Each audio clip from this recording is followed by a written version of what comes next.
Sibilance. She sells seashells by the seashore. I think we are good to go. Awesome. I will fix the chat as we go here. Sorry about that. Iris, if you would like to give your delightful spiel about the charity again, in whichever form you choose. Of course. Well, it's a charity so nice, I'll give the spiel twice. Founded in 2002, the Transgender Law Center is the largest trans-specific trans-legal organization in the United States. Their tireless efforts to defend and advance the rights of transgender and gender non-conforming people have resulted in precedent-setting victories in areas including employment, prison conditions, education, immigration, and healthcare. In addition to their legal work, they also organize community-specific programs such as Black Trans Circles, the Disability Project, the Black LGBTQIA+ Migrant Project, and Positively Trans that inform and empower trans and gender non-conforming folks across America. They're a great charity. You should donate to them. We are in a land of many contrasts right now with trans legal issues, so they could use all the help they can get. I believe we just crested the hill of $3,000, and we are trying to make it to $5,000. Let's see if we can hit that point by the time we get to the end of this module. That would be so cool. Oh, yeah. Yeah, let's do that. Let's make that a goal. If we can get to the end of this module after we have raised a total of $5,000, I don't know, we'll do something really wacky and special. All right, everyone, we've got the go-ahead to be very slow in combat, so... Everybody just needs to talk like Stevie from Malcolm in the Middle for the rest of the campaign. Just, on my turn, I'm going. Awesome. To figure out where you can donate to our charity, I feel like there's someone here in this chat who knows the answer. Who is it? No one? What? No idea.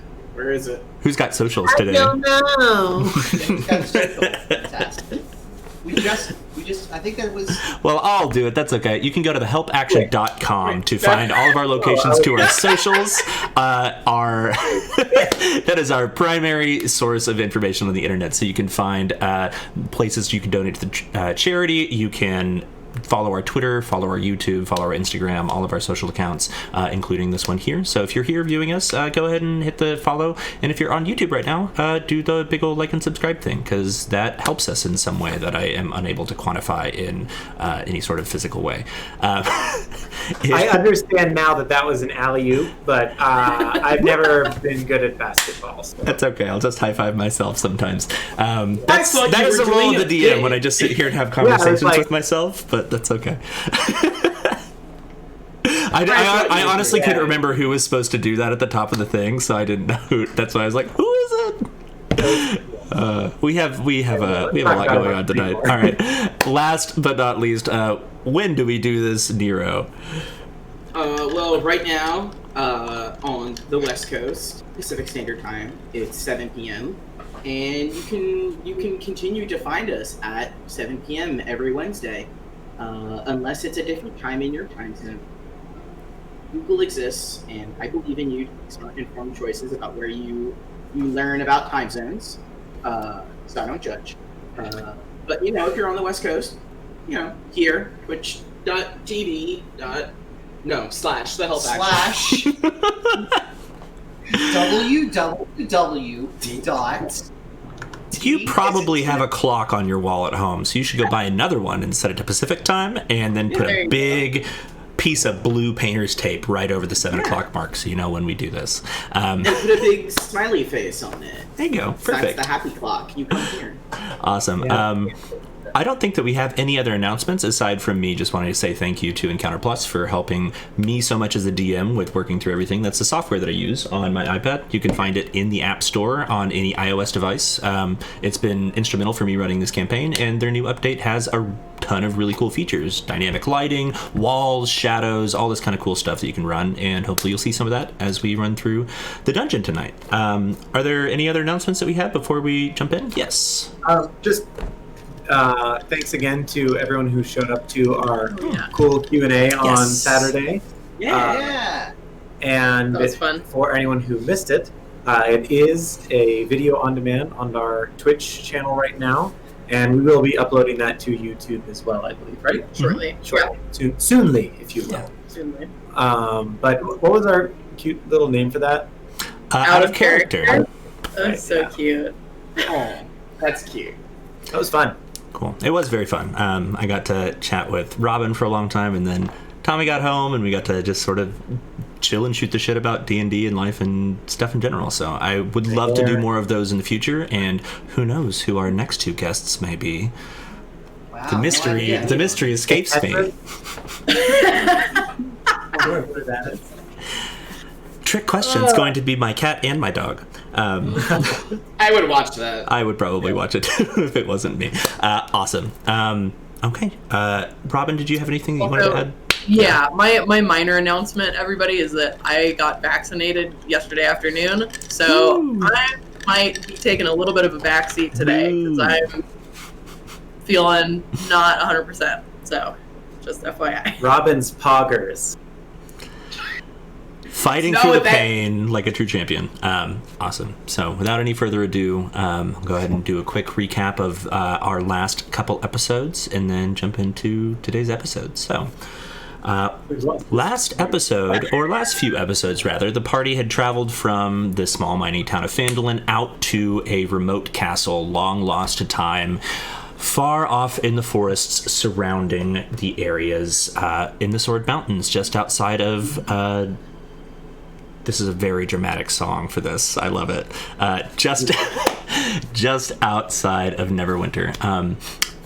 They were able to reach the castle and rescue their friend, Gundren Rockseeker the dwarf, who had gotten them unintentionally tangled up in this whole mess in the first place. And he was able to divulge some important information to them that, one, the Black Spider, the sort of criminal ne'er-do-well that has been perpetrating this entire scheme of organizing the Red Brands, this gang of people who has been doing horrible deeds in and around Phandalin and seemingly trying to usurp power of this mystical sort of lost to legend cave called Wave Echo Cave, and within it the Forge of Spells, a very powerful magical source that is able to create and assist with the forging of powerful magical items.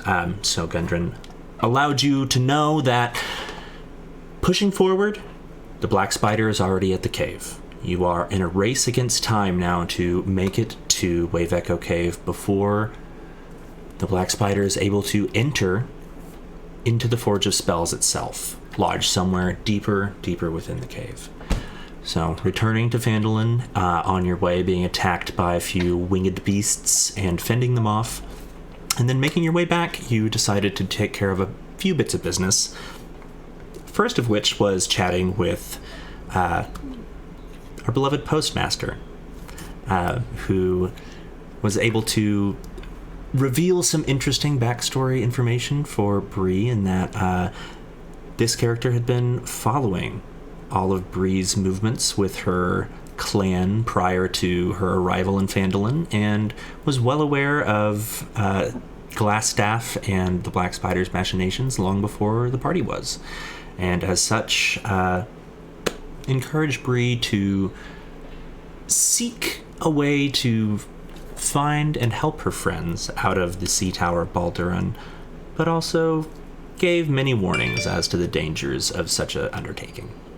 Additionally, the rest of the party was able to gather a few supplies that were needed and then contact Sister Garrely, the Furbolg cleric of Tamora that operates the Shrine of Luck, wherein they brought her the head of a doppelganger that was pretending to be a dark elf, or disguised as a dark elf within the castle that they had just explored.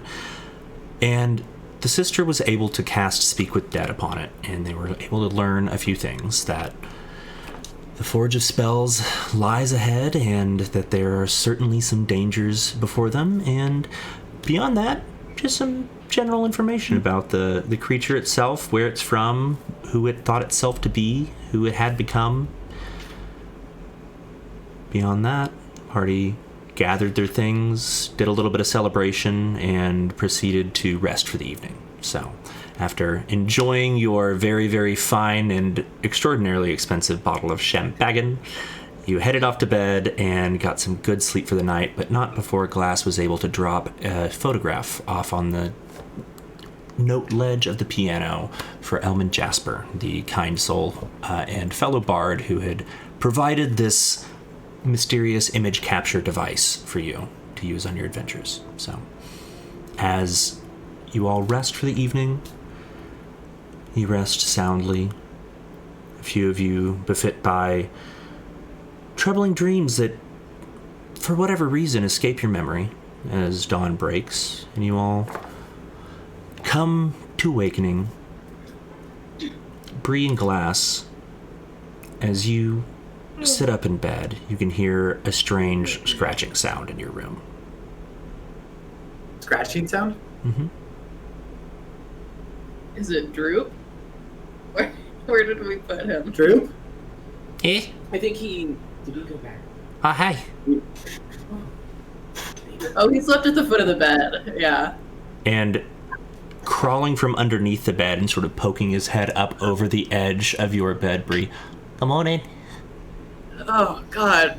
Oh, what a normal thing to see when you wake up. Sort of long, floppy, droopy goblin ears and smushed, wrinkly face, just sort of greeting you, almost like a pug at the foot of your bed. So, Yeah. big day today, huh? Yep. Yeah. Starting it off right. That's right, with a lovely good morning. That's what Sealdar taught me to say. Mm-hmm. Mm-hmm. He's right. Good morning, Droop.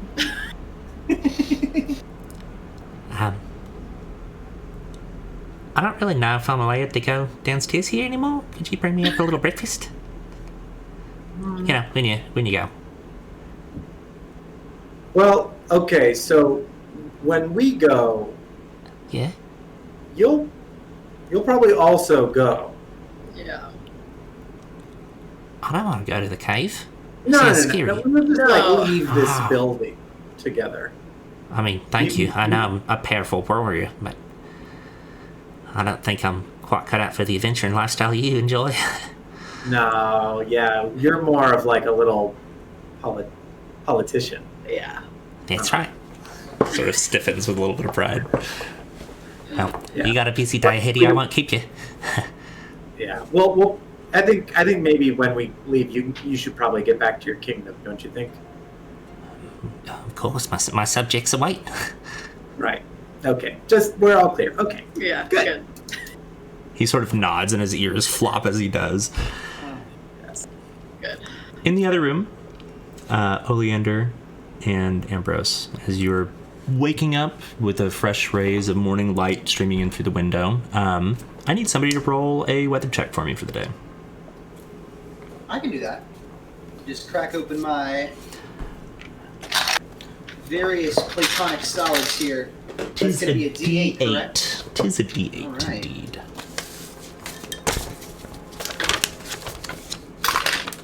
And that is going to be a 2. A 2. So you look outside while bright and sunny. You can tell on the corners of the glass just around, frost is set in throughout the night. And as it streams through, the crystalline forms that sort of cover the elements of the window panes indicate that today is going to be a chilly day. It is Colder than a very near wizard's the tit outside.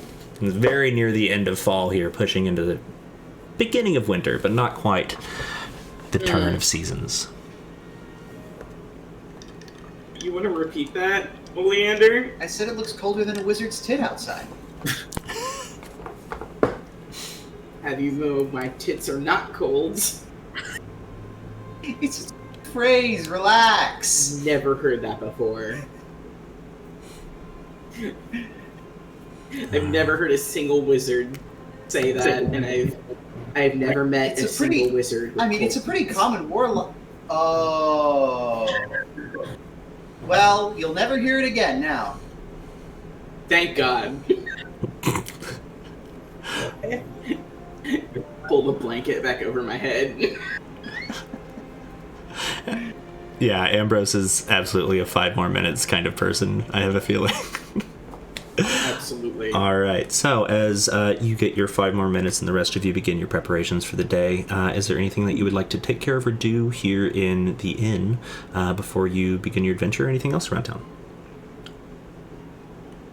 I will head downstairs to see if I can catch Elmond. I'll go with glass. I'm a monster before I've had my coffee. As the two of you step out of your adjoining and adjacent rooms almost simultaneously, greeting each other in the hallway briefly before making your way downstairs into the inn, the smells of breakfast greet you, and despite the cold exterior you can see out of your window, it is toasty and warm. A large fire roars on the hearth, and making your way downstairs, you can see some of the members of the family that owns the establishment bustling about their duties, and off to one far end of the bar, you do see the sort of hunched over halfling form of Elma Jasper, busy at work eating breakfast, but also with a large tome open on the table next to him, sort of idly scribbling notes while putting food into his mouth with the other. And for the record, I don't know if I said which picture I had left on his That's right. on the piano, but I left the one of the freakishly large owl bear with our friends lined up and the fish flopping,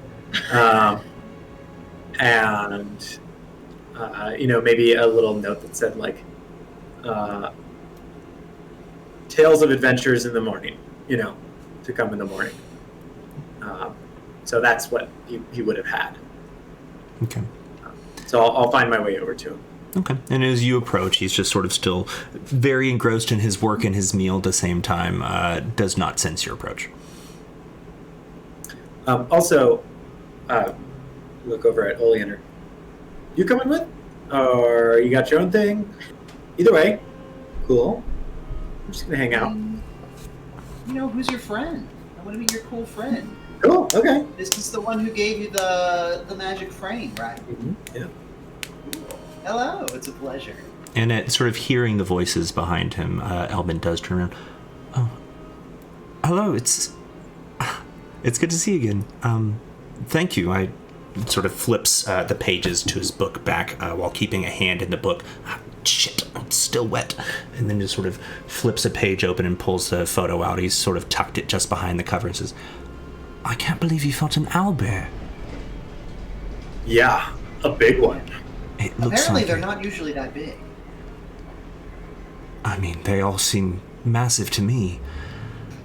I don't think that we've met. And sort of flips the book back open to the open page that he had. Elman, Jasper, it's a pleasure. Yes. Oleander Rue, pleasure. Yes, from the tales, of course. Yeah, I'm the tall. Yeah. Yes, The one you who keeps are. falling in holes. He sort of laughs nervously and looks way up at you. Despite sitting in a stool, he's still only maybe 2.5 feet off the seat of the stool. Oh no. So I've heard you have a bit of a task ahead of you today. Yes.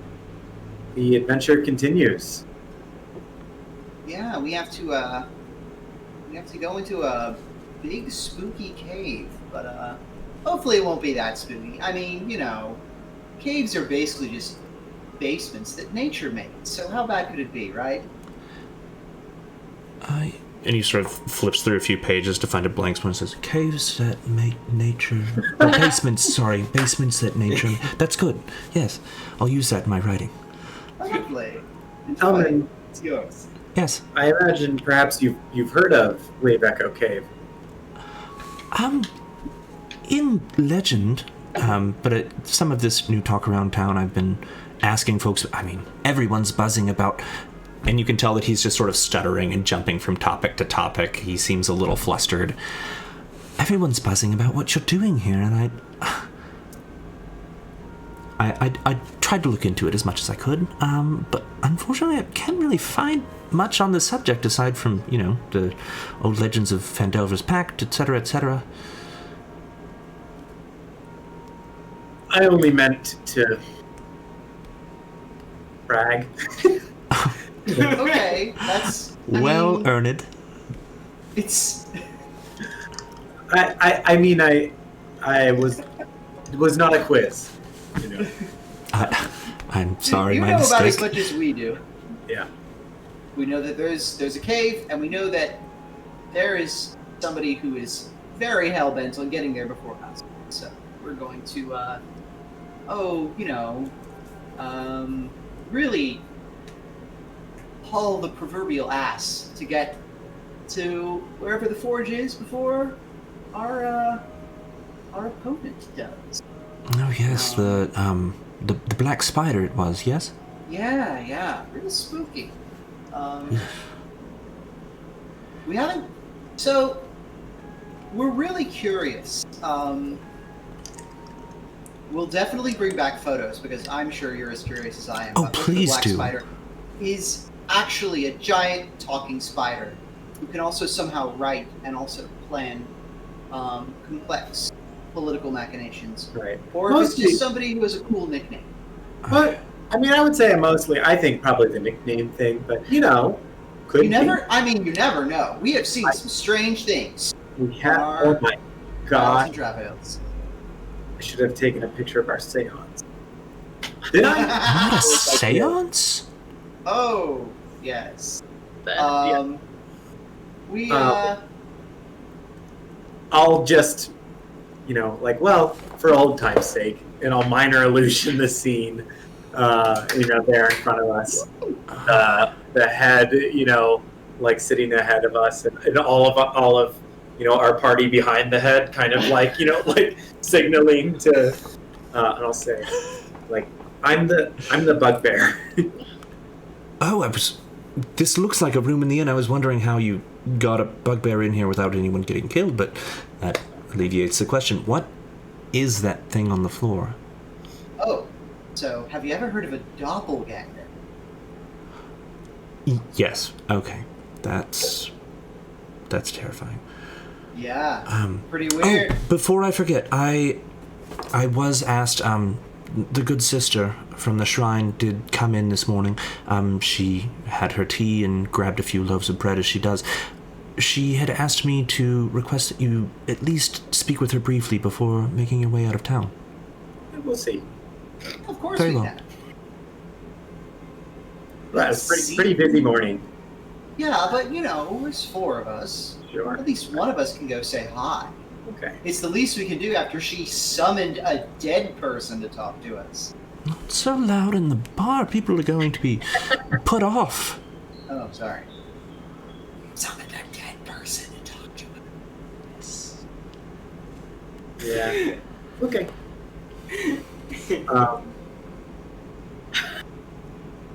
Cool. Elman, I have a couple more images to share with you. I would be more than receptive. You two have fun. I'm gonna go up to get some coffee. Did either of you want anything? I'm quite all right. Izzy just has another bite of food. Okay. I'll take a copy. Lovely! Cream or sugar? Coffee. Just cream. Just cream? I don't want to assume anything, but I was gonna say. I'll just go. Because it's my choice. I was like this close to having Ella be like, "Don't be racist." I feel like this entire adventure is like Oleander slowly picking up on social cues. That is exactly how I am playing her. God. She's learning and growing. Yeah. Wait, when you're not rich, you suddenly have to start being polite again? This is confusing. Oh, right. I have to care about other people's feelings. Oh, God. This is stupid. That's Being a hard. good person is so hard. So And as I will, Elvin sort of turns to you and you begin to regale your tale, go ahead. Yeah. So going through a lot of images of, some fun and not so fun. The one of Winchester by the lake with the reflection. But then also I think I took a picture of Cragmaw Castle in there as well. It was the drow. No, it was King Groll under the moonbeam, like exploding like a Francis Bacon painting. Oh, I forgot you got a photo of that. Yeah. Oh man, Oleander doing the. Oh yeah. Over the Oh, hell car. yeah. That was pretty sick. Over the car. Sorry, everyone. The cart. Over the F-150 we take to our adventures. And then also the war crime picture from the Yemek's cave of all the bodies. So kind of a range of images. Grisly. But just sharing and explaining with each of them. And as you do, you can see that he's taking these notes, but in a very intricate shorthand to where he's able to keep up with you almost faster than you're able to talk, just one or two strokes at a time. Yeah. I can't thank you enough for this gift, Helmut. I honestly don't think I could have given it to a better person. Not just because you're great, but just because it seems like you're in the right place at the right time all the time for these sorts of stories. I really hope to see some of this Wave Echo Cave.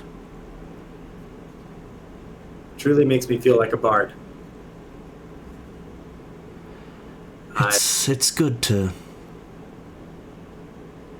further the art of storytelling, isn't it? Indeed. I hope to come back with more stories. Close our door.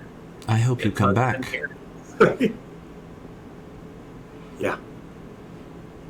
And all your friends, of course.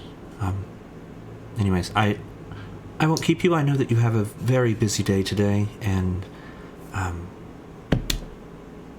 good luck. Who wants Java? I got it ice so we can take it to go. Don't worry. Yes, Java, a region that exists in this world. It's named after Sir Edmund Java, inventor of coffee. That's right. Magically procured the first coffee beans from the elemental plane of Java. Yeah, exactly. The caffeine plane. This is basic shit that warlocks are. Bree and Ambrose, during this conversation, as you're getting ready for your days, what are you up to? I am changing Winchester back to wolf form. Okay. And as he sort of shifts his shape back into the familiar and lovable form of the big, frightening but lovable wolf, he sort of rushes up and presses his cold nose into your hand and gives you a few licks and rests his head on your lap for a moment. Ready for the day. Third eye still unnerving, but comforting in a weird way. Being an owl is really cool, but kind of more cuddly when you're like this, have to admit. He sort of lays his head on your lap and lets out a long whine. Yeah, better. And he just lets out a big sneeze and sort of coats you in a thin layer of slime before making his way over the door and starting to scratch at it. I am grossed out, but also think it's cute. And Ambrose, what are you up to? After getting dressed, shining my horns, fluffing my hat,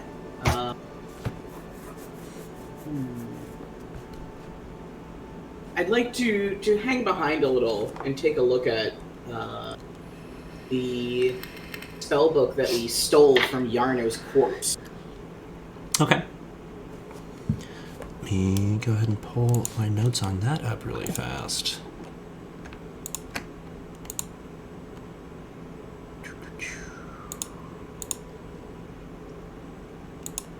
Okay.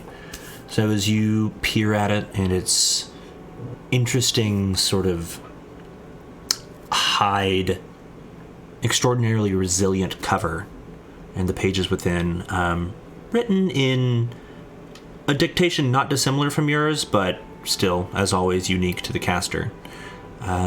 There's a lot of content in here. Some of it, surprisingly enough to you, despite you being able to defeat him, more advanced than your level of Arcana is even able of comprehending at the moment. had a big brain. It's a shame he was evil. All right. And as you peek at the book, do you want to do anything in particular with it? Am I allowed to request the ability to copy a specific spell, or is it just random? Oh, yeah. No, it is absolutely just a specific spell. You can go through Okay. and say, I want this page to go in my book.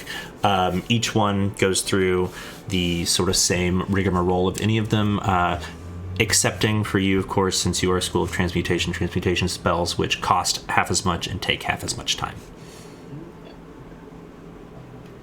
And the transmutation ones among that, I believe, include Dragon's Breath, Enhance Ability, Earthen Grasp, and then there's a few of like the third level ones that you won't have for a little bit. But I would like to copy down Enhance Ability. okay, Thinking of my lovely friends and how I don't want them to die in a cave, alone and cold. okay. You. So How as very you do, considerate. you can go ahead and spend or just remove the appropriate amount of gold from your book, and I believe for you that should only take it's 1 hour per level of spell, I think. So since it is a second level spell and it takes half time for you, it's just an hour. So Ambrose is a little slow to make his way down that morning, but eventually does make his way into the lobby of the main part of the sort of saloon and inn where the rest of you are at this point probably concluding your breakfast and coffee and such. Kind of carrying a book, trying not to fall down the stairs, and picking up a thing of coffee, and trying not to spill it all over myself and this important book. All right, as you all enjoy Roll a your dexterity check. God. Yeah, let's try not to fall down the stairs like headfirst into hot coffee on the day of the big adventure. Awesome. So that we are totally all set here, are there any other preparations, anything else that you would like to do here in Phandalin before you sort of go harness the horses and prepare to mark your adventure off to Waveko Cave? I'm gonna go ask Goblin a question. Okay, yeah, he's currently working behind the bar doing his thing, passing a set of silverware to one of the patrons that sits there, the same old miner that had sort of warned you previously about the Weaver and Tor bandits. Right. Boy, word sure gets around quick in this place. I was wondering if actually either of y'all have seen a man with a big floppy hat around town lately? I mean, aside from your fawn friend over there, I don't think so. Any further? Oh, I'm sorry. I didn't mean for that to be rude. Was that rude? I don't know. I don't know his preferred nomenclature. All right. Well, I'll stick with Satyr from here on out. I apologize. Ambrose is just over there, just spilling coffee on himself. Just feral and screaming. Just clapping down the stairs with his little hooves. Awesome. Was there any further description of this individual that you were looking for? I can try to keep an eye out. We passed him on the road south to Phandalin the other day, and it's just him in a one-horse cart, and he seemed pretty curious about us. That made us pretty curious about him. I'm sorry. I, for whatever reason, just totally threw this out of my mind. That's the last room on the right at the end of the hall for you. Oh, he's here. Yeah, he got here not too long after you did, but I mean, well before you went to bed. Sort of woke me and my wife up and gave us a little knock on the front door. I mean, he did get in pretty late though, so he might be out still. Did he say what he was in town for? I mean, as far as I'm aware, he's a traveling merchant. Had a big old cart full of goods. Some of it looked pretty fancy. Why is he trouble? Should I not let him stay here? I don't want to jump to conclusions. I am sure he's exactly what he says he is. I mean, he seemed nice enough, kind of. I mean, half elven, but elderly even for that. So, Lord knows how old that feller is, but seemed kind-hearted when he came through. All right, I'm sure it's fine. Thanks for the heads up. You know, if he does wake up before you leave town, maybe some of them fancy goods on the card would be helpful for you and your friends. It might be. All right, well, Good point. Big brain stuff. y'all, Am I there to say that? I don't know. I don't think we're there.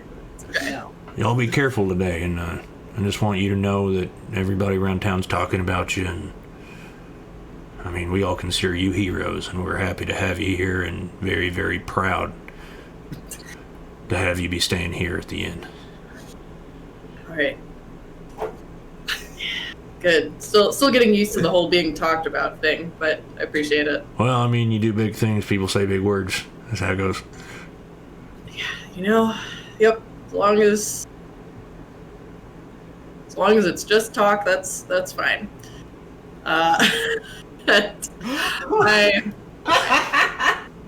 I will go and I want to communicate this to the rest. Easy enough. You relay that to everybody else in a few moments. So do y'all want to like maybe see if this guy has some sick stuff we could buy? I would absolutely love to. Honestly, sounds great. I feel a little weird just like waking him up to buy stuff from him, Yeah. Well, but we we do. have- Still, we I need to was go. going to say, we have a few other errands as well. Yes. We need to talk to. Lady sister.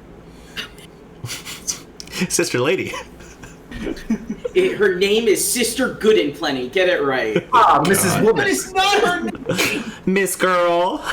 Her name is not that. Sister Garrely. Yes. Sister Garrely. Yes. And we need to talk to her, and I need to go to the regular store because I only have one set of rations left, and I don't want to starve to death in the underground. That seems like a terrible way to die. Yeah. In the middle of you speaking about this, sort of just from behind you, you just hear, "Hey, excuse me, just wanted to," and here you go. And Toppling just sort of sets two large picnic baskets down on the table that are have these sort of what's the word?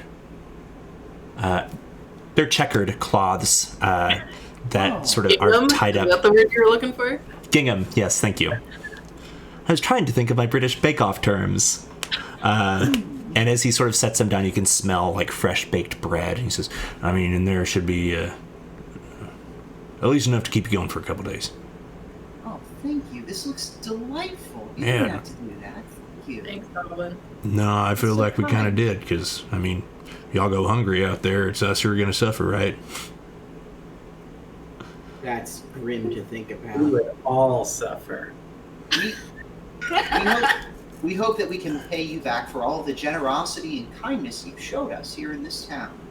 You already have, like, tenfold, but we're doing what we can. Yeah, well, we'll do what we can too. And heck yeah, thank you. It's very kind. It's a battle of gratitude. That's right. Okay, so Don't you try to outpolite me. That's fair. You probably have more practice at it than I do. I'll win. And he sort of makes his way back to the You bar. got me. This man works in food service. He's used to faking a smile. It's got a man. plus beyond gratitude. So I'm assuming that's like, I can mark it down for like 2 extra. That would be a total of 8 rations. Oh, Enough well, for then everyone for 2 I don't need days. to get, I don't need to get, I've got the food situation unlocked for us. So Cool. we're good. All right. Oh yeah. Grocery Thanks, delivery Tom. complete. Lovely. But So, shall Shall we we- take our delicious iced mochas and avow to Sister Garrett? What the hell's a mocha? Let It's- us away. It's Lady Bathsheba Mocha, the person who invented the mocha. Still so much to learn. This No, is- her name this is is like Sister Warlock Garrely. 101. Anyways, who's on third? What are you doing next? Where is Droop at? Oh yeah. Oh I yeah. gotta take him home. I'll as soon as Ambrose says that, I'll go, and I will, maybe go hop and grab a roll from the bar, Easy and enough. go up and find Droop in the room. As you sort of do that kid running up the stairs on all fours thing with the I roll. will knock on the door before I enter in with any level of Dignity and respect with regards to the goblin. As you enter, Droop is wrapped like a little sausage in one of the blankets with just his head sticking out, and as you enter, he sort of pulls the blankets back and both of his ears sort of pop up and then droop down. He says, "Oh, hey, you bring me some bread?" I got that bread. You're the I'll throw it best. to him, see if he can catch it. Sort of hits him in the face. Oh, sorry. Hands are tied up in the blanket. Sort of crawls his way out. Droop getting hit with a roll while he's And wrapped then up like a sausage. apologizing. It Do that. was great. I thought he had unrolled himself. Amazing. Not an athlete, that Droop. I'm trying to teach him stuff. like, Like what hand-eye coordination? Like a dad teaching a child to play catch. Just yeah. Yeah. Are you winning, son? And as he sort of sheds the blanket off and just very, very quickly devours the roll in just a few bites, feet impressive for a mouth as small as this goblin's, he just sort of pads bare feet up on the floor to you and just sort of looks up and says, All right, well, you said I gotta go when you go, right? Yep. All right, We're to the kingdom. going to the kingdom. I will minor illusion a little crown and cape on him as we march down the stairs.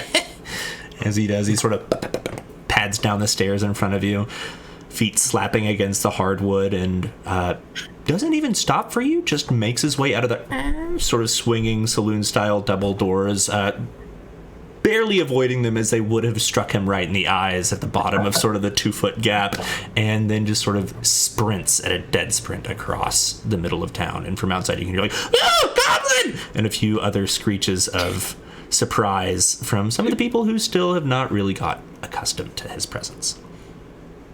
Well, it's good to be seen as a politician. True. The community needs to get to know him before they'll elect him. Yeah. Okay. I'll have to take a flattering portrait of Droop sometime. Yeah. Okay.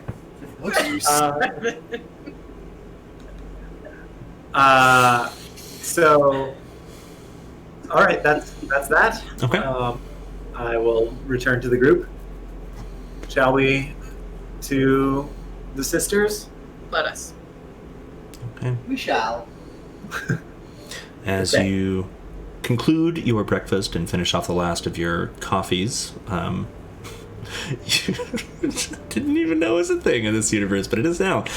You make your way out of those swinging front doors, following Droop's footsteps. You don't see him anywhere in the main cul-de-sac. You imagine he's probably rushed over to the town hall, but turning to look over in the direction of the horseshoe-shaped stack of rocks, all covered in moss, beautiful and shining in the sun despite the chill in the air. You can almost see your breath on the air, and you make your way over, and there is Sister Garrely sort of tending to them with a large sort of fur collared cloak around her shoulders. And as you approach, she sort of like tips her head up and brushes her hair behind an ear. Hey, morning.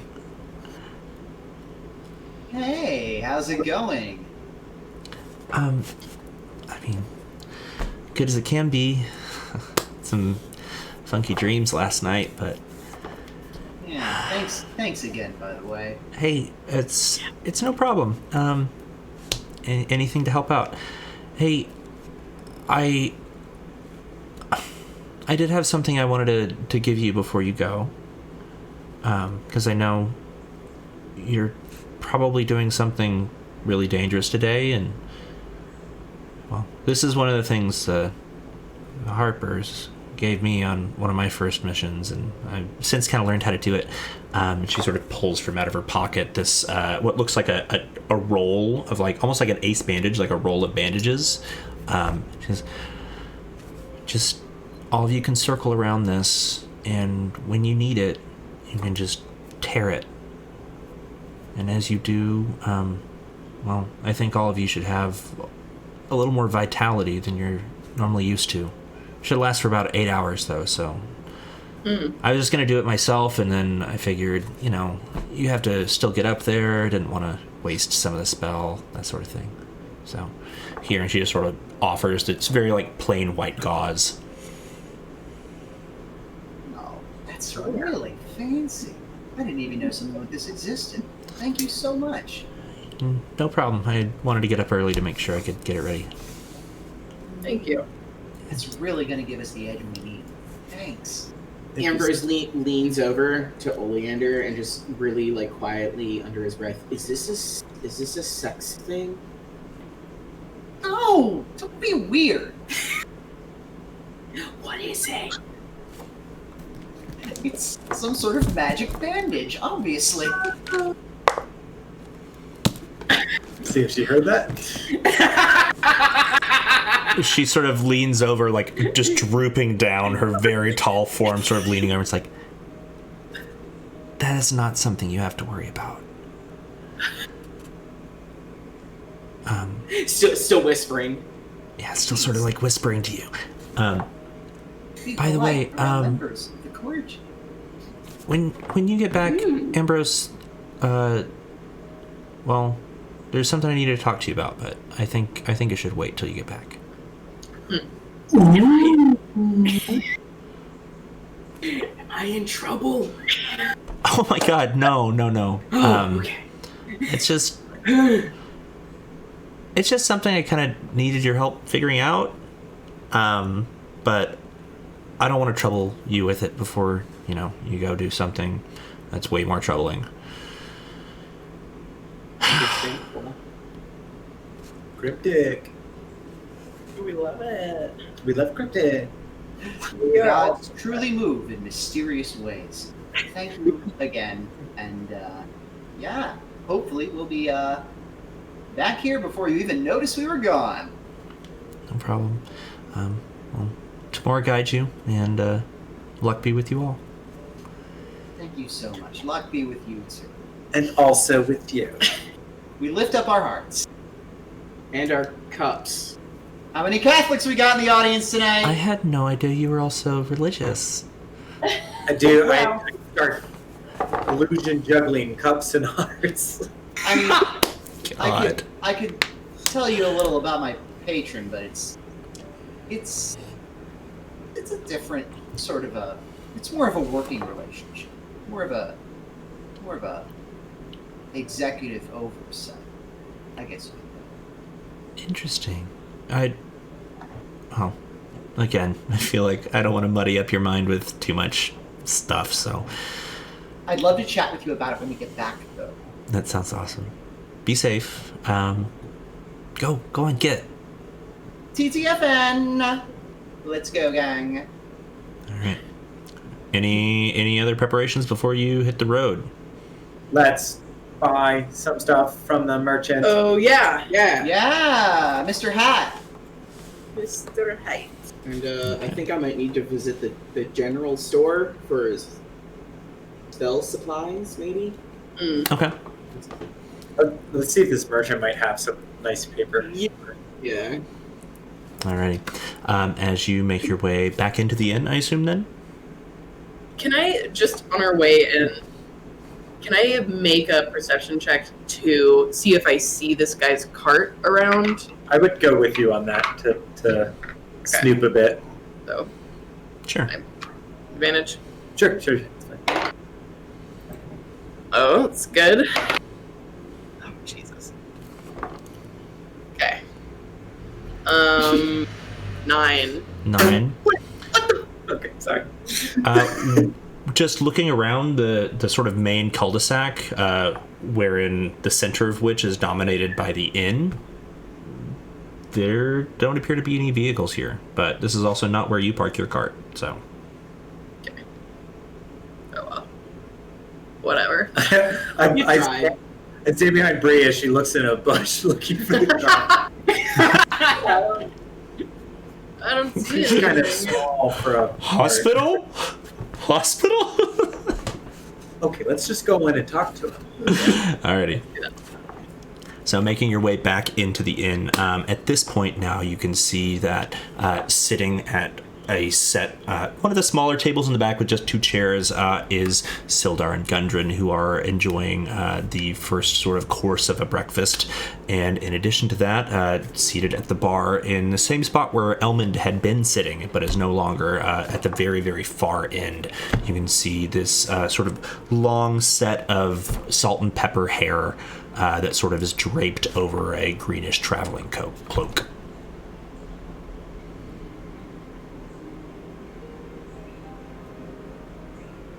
Is that you saw it? The guy. Hi.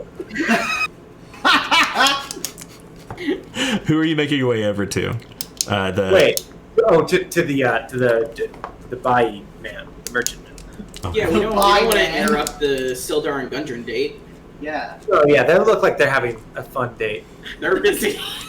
We'd like to talk to the bye-bye man, Like they're please. swimming in each other's mouths. We'll leave them be. What the fuck? Okay.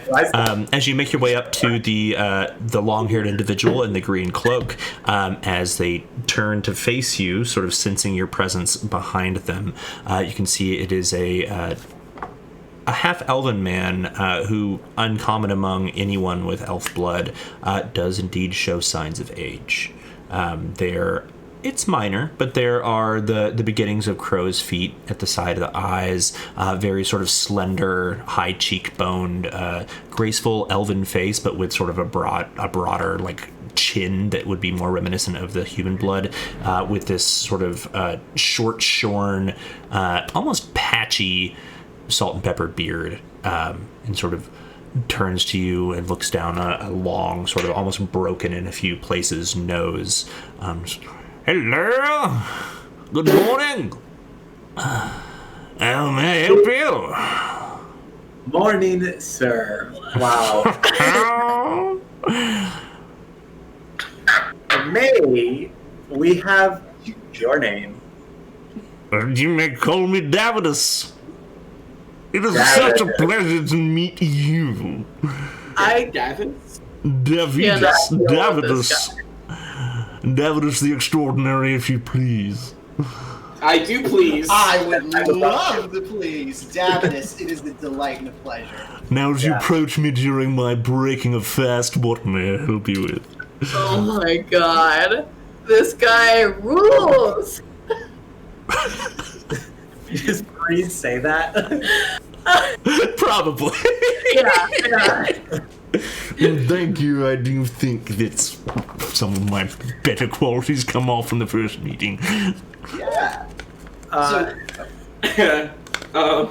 Mr. Davidus, we have heard from our wonderful tavern keeper that you might be a purveyor of wares. Oh, am I?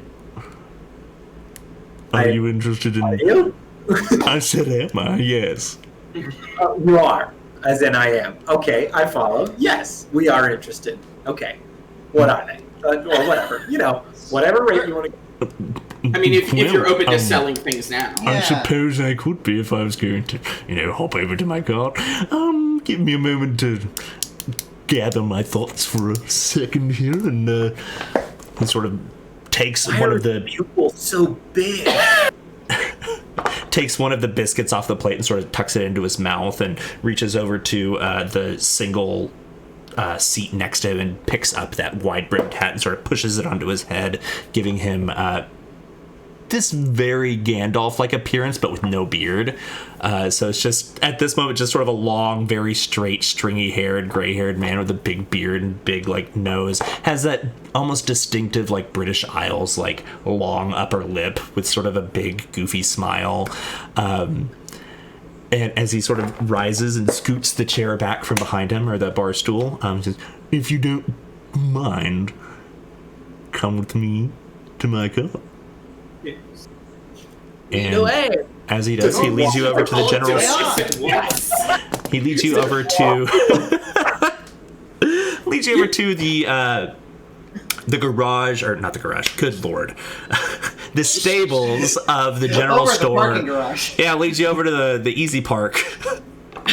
Leads you to the stables of the general store where you had also been keeping your own cart. And as he makes his way inside, you can see that parked next to your is a smaller sort of single cart width, or single lane width cart.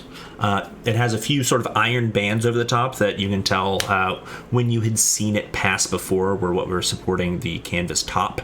But at the moment, everything inside of it is locked within rows and rows of what look like individual boxes, but they all have this sort of major iron latch over the top of them, secured with what just looks like a solid iron block with no keyhole or anything like that visible.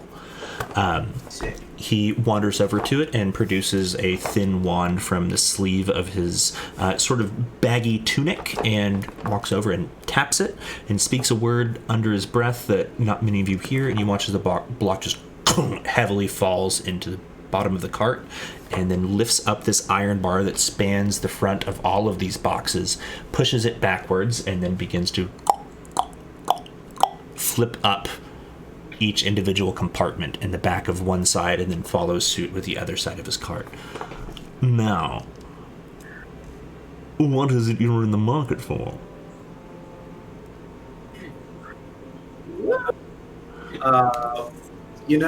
We are appreciators of many things. As am I.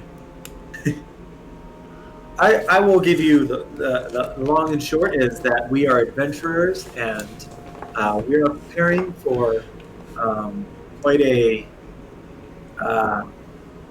an adventure. Now, Yeah. when you look the A sort. dangerous one, and one that is on a time limit. So, Yes. Oh, if you have anything that might... well, I'll keep the needless chitter-chatter to a minimum then. Oh, yeah, I was going to say, if you have any items that may help us increase our expediency, that would be ideal for our I'm purposes. not sure about As it were. that, but I do. If you're like any other adventurer I've ever met, then I know that you're probably going to take a few bumps and bruises along the way. Am I That wrong? happens. That does happen. Of course, I can offer you a standard potion of healing, but have you ever had a greater potion of healing?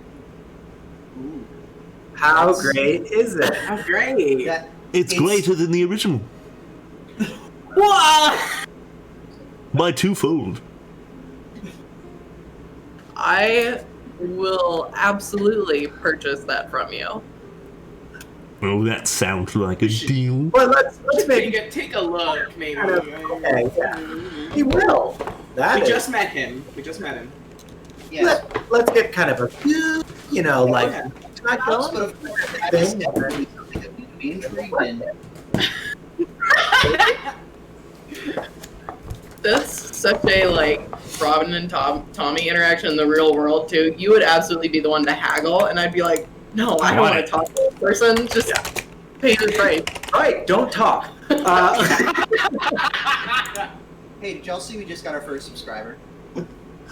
Hey! Hey. Welcome.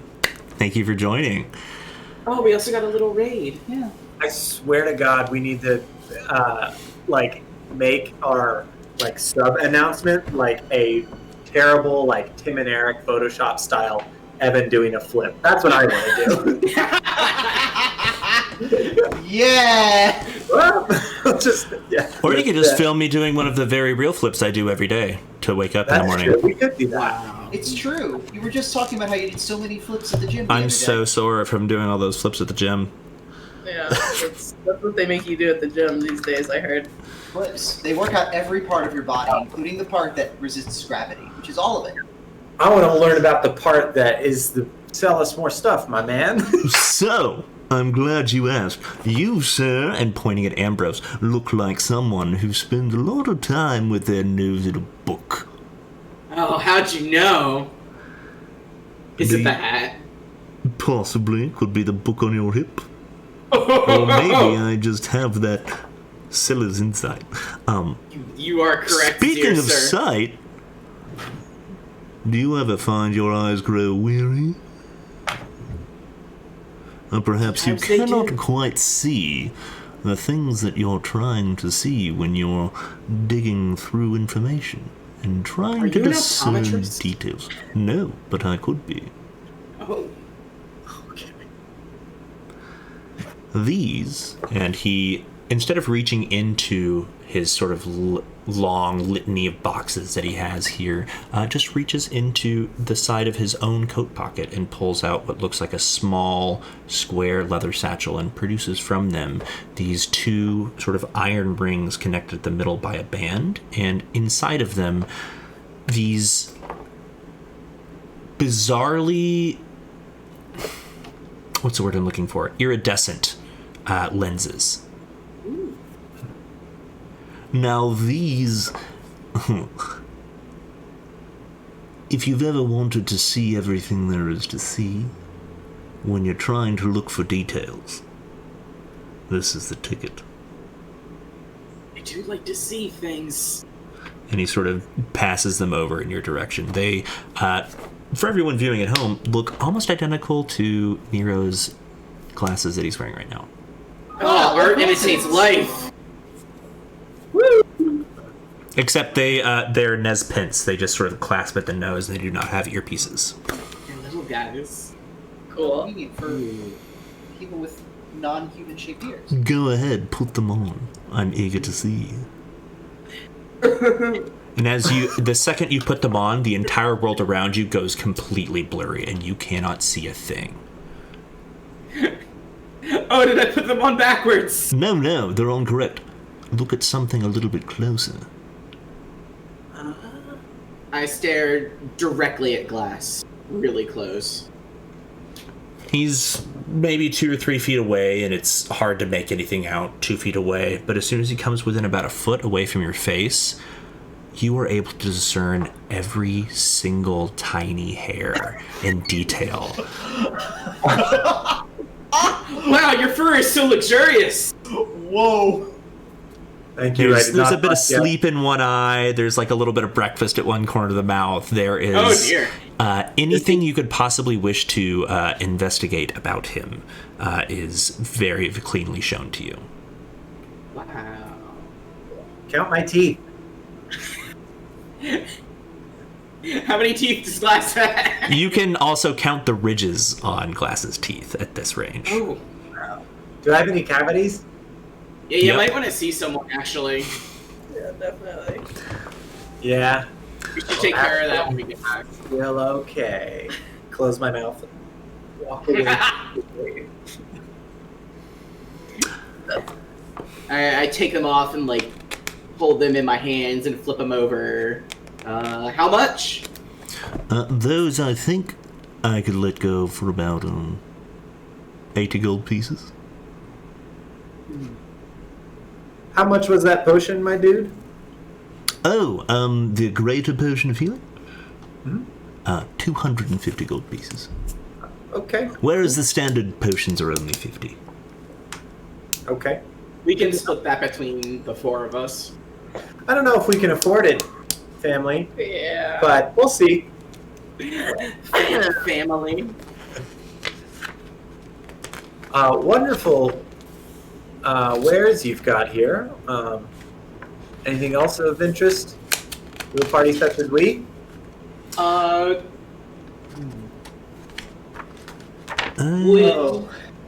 sorry.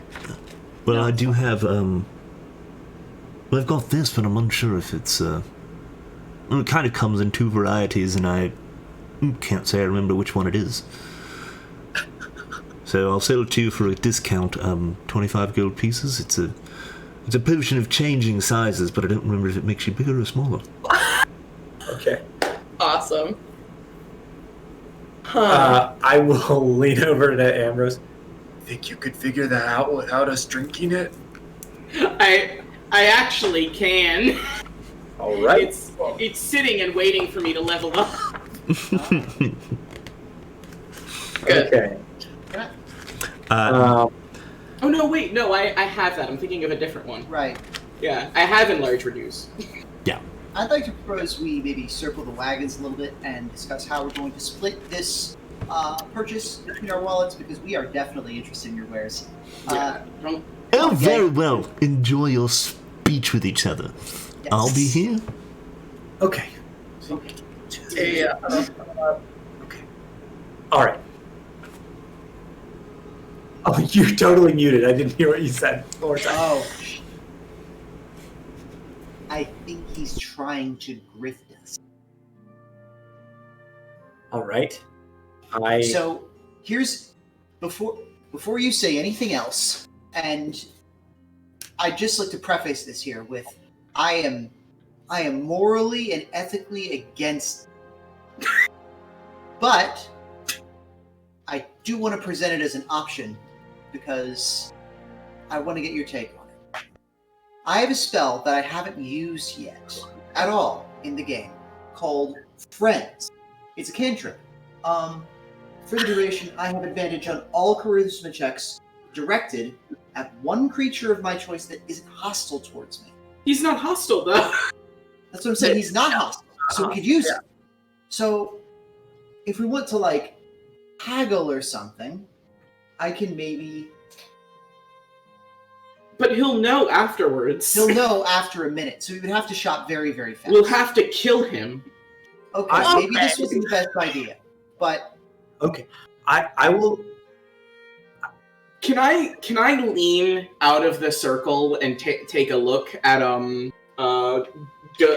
Gabadis the Extraordinaire, and maybe get like a read on if he seems trustworthy or not? At the moment, he's like head first in his cart, sort of digging through things. No, that's not good.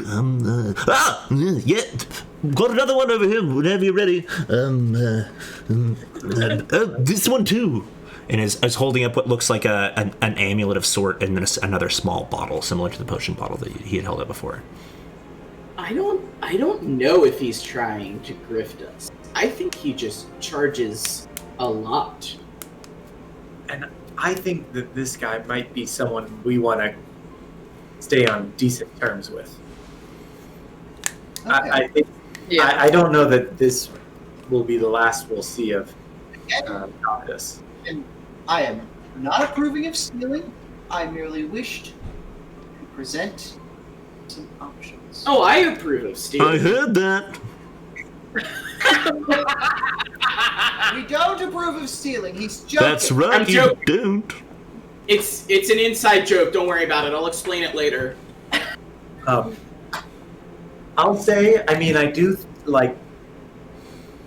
I'm not great at everything, but I think I have a pretty, likable face, huh? You do. It's a good one. You are the cutest member of the party. It's very true. I'm gonna be honest. I've used like being likable to like get a better, like, deal in life sometimes. And I think we should do that here. I think that's a skill you should utilize at every chance you get. Absolutely. I think if I did it like all the time, I don't know if it would probably be like bad. Not But quite. this is for the good. This is for the good of Fandolin, though. So here it's. Right. Yeah. It's Yeah. okay. Yeah. Okay.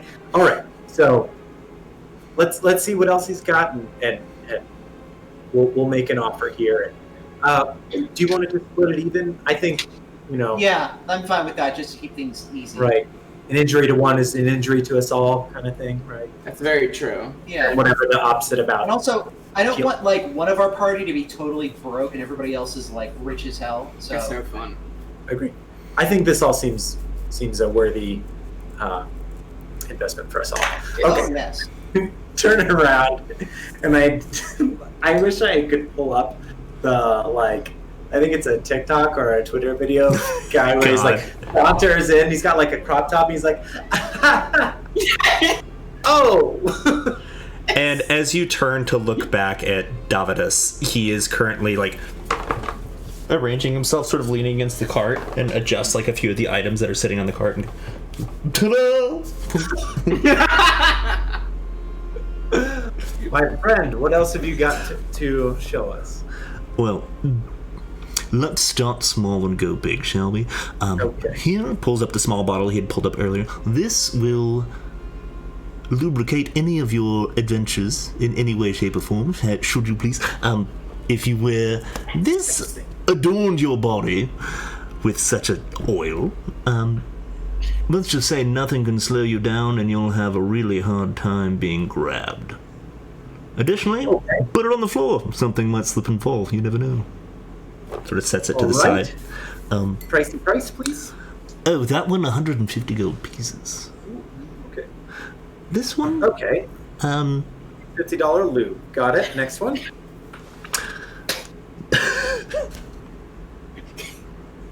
We call, just so you know, this is the oil of slipperiness. Yeah, we'll definitely That's call what it I that. said. Yeah. I call it that too. Now this Oil one, of Astral Glide. and he pulls out what looks. Wow. Sorry. And he pulls out what looks like a small ring box. But then as he opens it, instead of a ring within, it's just a single pearl that rests on a sort of bed of this purple satin. Now this, I take it some of you spellcasters, yes? Concentrating on this pearl will allow you to regain one of your abilities. Oh. Ooh. And sort of sets it back I into have the one of those, box actually. and clasps it. How much is that? Sets it to the side. Yeah. How much is that? Oh, well, consider yourself lucky. They don't come cheap. It's another 250 gold item. Okay. As is the last of my stock here that I feel at least is worthy of your discerning eyes. You've seen, like, the more high-end adventuring type. He holds up a simple gold chain from which dangles a small bone pendant in the shape of an arm, clutching a gold ring, and then attached to that gold ring is this sort of ruby crystalline heart. Now this, if there's any of you that ever find yourselves in the throes of death, it'll knit those wounds right back up. Whoa. Additionally, should you need a moment to recover, you'll find you recover quite a bit more than you used to. Okay. So wait, Yeah. this is like a death ward amulet? It doesn't prevent you from being killed so much as it prevents you from bleeding out. Okay. Okay. And will help us on short rests. Mhm. Okay. We out of character here. We do have like a sizable amount of gold that I don't know if we divvied Yeah. and delivered to each other. We didn't yet, no. Okay. We are quite loaded at the moment. Yeah, you wanna like shove all of the money I want to spend here into like one big pot, and then like Not all of it, but okay, like not all of our money, but like all the money we would like to spend Oh, on this, yes, on yeah. this purchase. What is our Team, just FYI, we're looking at a little over 1,000 here total. Yeah, that's I don't know about all of these things. Yeah, if you're getting Yeah, everything. that's a lot. Yeah, just not all these things. right. I was gonna say, what's our potion of healing situation? 'Cause I have one. Yeah, I have plenty of those. Don't fret should you need. I Do we- have a potion of healing already, so Yeah, you have I'm one. good on that. I might buy one of those for myself. Just want a normal A one? normal. Okay. Yeah, a normal one I think is good. I think we'll be. Yeah. I mean, if we I don't think that price hike is worth the larger The heel. greater restoration. Yeah. Yeah. Not yet, anyway. The Evan, what is the lube? Can I look it up? oil of No, slipperiness? you cannot. It is as he described it. All of these items are just as he described. That is how you gotta buy them from this guy. Okay. Got it. I would imagine. Harder to hit, Yeah. harder to grab. I think harder to grab. I will say, as far as game mechanics go, it will help with grapples, restrained, those sorts of things, in addition to anything that might reduce your speed, including swimming, climbing, that sort of thing, difficult terrain. Or you can pour it on the floor and make things difficult terrain and or slippery for anything that would walk through it. Okay. Cool. So I will say, I kind of want that amulet, yeah, but I don't think we have much else to spend money on. Okay, so I think the pearl also between me and well, honestly, the three of us. I mean, I have a pearl like that. I got it out of Glassstaff's chambers. If you want it, I can give it to you. Is it the same? Is it Is it like a fancy pearl, Yeah, or it's is a it just a fancy regular pearl? It's a big fancy pearl. You concentrate on it. Oh. Yeah, I said I have one of them. I Can don't you- use it because I have a devil's horn, but if you want it, I think that would be great for me or Ambrose. I think. sure. So okay, if we don't need to buy another one, then Wait, Oleander, are you already attuned to 3 items? I'm not. I don't think I attuned to the pearl. I'm attuned to the. I was gonna say, I never 'cause took you- the time to attune to it. You can attune to up to 3 at a time. Oh. Yeah. Okay. Well, I'm But not. that is the I'm cap. not attuned to the pearl. I am attuned to the devil's horn. I never attuned to the pearl. I never. I just put it in my bag and waited for a good opportunity to present itself. Okay. they do seem good. Is it any level spell? I mean, I don't Any know. power? I don't know what you can cast, but I mean, it'll get me back anything I can do, and I fancy myself a pretty savvy caster. I wouldn't mind having another one if, Sure. if I think it would be worth it. yeah, both of y'all having that would be great. I think it would be worth it since we may need, because if we're not getting a greater potion of healing, we may need healing later, Okay. and I think that's a good multi-use item. For If that. you want to get one, then we have one for Ambrose and one for Glass, and that's good. Sure. Yeah, Okay. I think that's good. All right. Pearl, pendant, lube. Yeah. Fancy glasses and changing size potion. I'm gonna Skip the- hold off on the glasses. Oh, okay. I don't know about the loot either. Okay. Good. I think we could I also don't know if we have enough for all. Yeah, Yeah, I would be fine with just getting the amulet and the extra pearl, honestly, if y'all want to go with that. Yeah. And think potions of healing. Yeah. Okay. All right. So. Ta-da! Man, I don't like it when you do it. I say in my head. My friend, we are ever so grateful for your wonderful wares here, and I really think this could be the beginning of a great relationship. Well, I hope it is. So we have our hearts set on that wonderful pearl and that crystal pendant, Very well. and we know that those are probably going to be quite exciting sales for you, and so perhaps to start things off, I'm hoping that maybe we could get a minor healing potion as a sort of beginning token of good commerce and friendship here. Make a persuasion check. It's like a first times free situation. 13.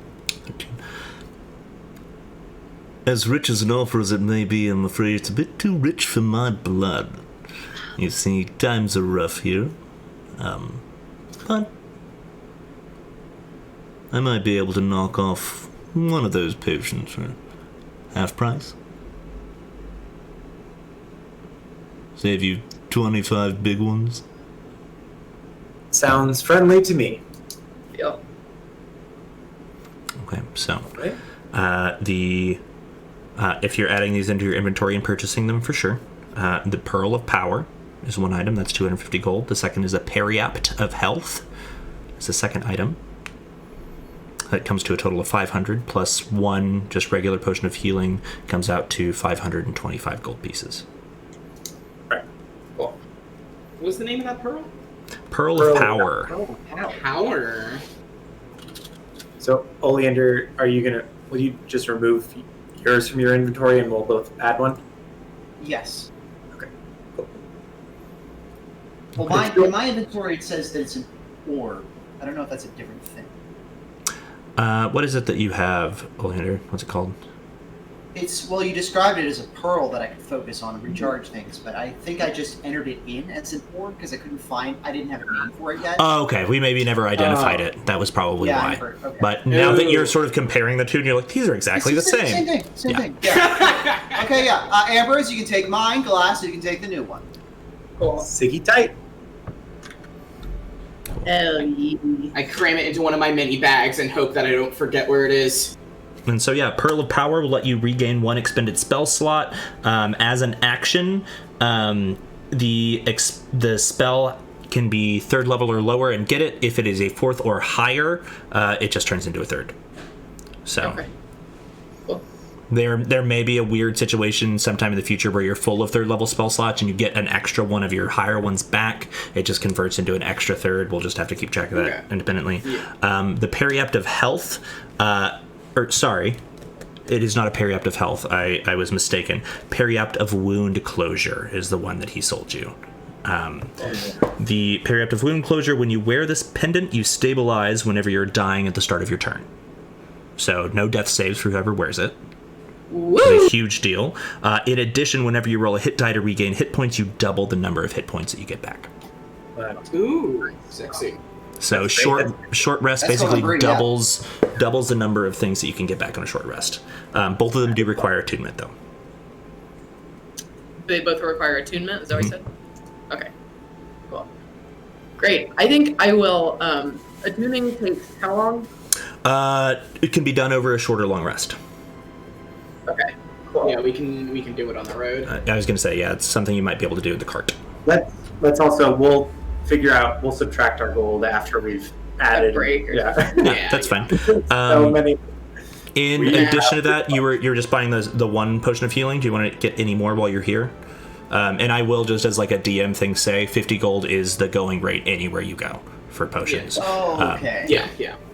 He's not grifting you. You would be aware of this because you probably bought them at some point in the past. 50 gold is regular for the regular ones, and then it goes 250, and then it goes up to I think like 500 beyond that. It goes up and up really quickly. I think the one is good. Okay. And the only other thing I was going to say is you were comparing sort of the power difference between a Pearl of Power versus a potion. Pearl of Power, you're going to have to spend an action to get the spell slot back, plus the action to cast the heal, as opposed to just a bonus action for the heal for a potion, since we do bonus actions for potions here. So It seems like a potion would be more efficient, yeah. it would be more efficient, but it is expensive, so it is up to you. Just to let you know about all the mechanics of everything before you for sure decide. Sick. And then the glasses were in there as well. I didn't know if you wanted those. And No, not yet. Okay. Not yet. Okay. Cool. I want them, but I can't find a reason immediately for them. Don't you want to experience the campaign in HD? I do. But only High out to here. resolution? They won't help you with adding your spells to your book or something like that? The thing is, I don't know. No, I don't think they'd help with that. But if you're Oh God. oh. Oh no. Oh no! Oh, my iPad died. That's why. Oh. This is actually probably, now that you're done shopping and you're about to hit the road, probably a good time for us to take a break for the Oh, it evening. is 8:30. It is 8:30. It's perfect timing. So we'll go ahead and take a break. We will be back here in about 15 minutes. We'll call it 8:45 p.m. Pacific. And despite the wonky locations of all of our screens, that'll be fixed as soon as, I charge my iPad and get our map and our little other logo back on screen and rearrange your windows. When you put the glasses on. Oh, no! Awesome.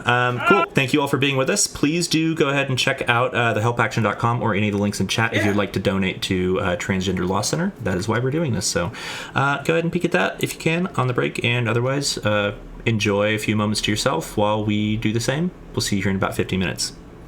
Take care, everybody.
What? Hey everybody, welcome back to the Help Action. It is episode 22. We are jumping back in after the break. Thank you for sticking with us. Quick recap of everything that's happened so far. The party has awakened in Phandalin again, ready to pursue their targets in Wave Echo Cave. But first, they needed to make a few minor preparations for their journey outward. They were able to meet Davidus the Extraordinary, a merchant of magical goods who had been traveling through the town, who they had spotted on the road an episode prior, and grabbed a few key items from him.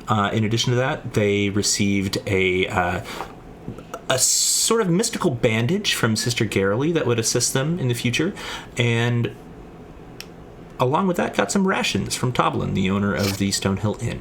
As you are all preparing to head out here, making sure that Droop is secured away in his kingdom of jail, you are ready to proceed out of Phandalin on this adventure.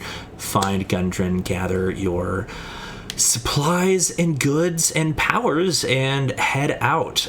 Is there anything else that you would like to do while you're here? At the moment, you have just sort of finished being in the stables behind the general store here, where your cart and the cart of Davidus are both parked side by side, and as he is sort of latching the tops of his crates and resecuring all of his goods with some sort of arcane lock mechanism back into his cart here, he thanks you for your business and is very, very pleased to have met all of you. As you are preparing to leave here, unless you're remaining in the stables for any reason, nothing? Cool.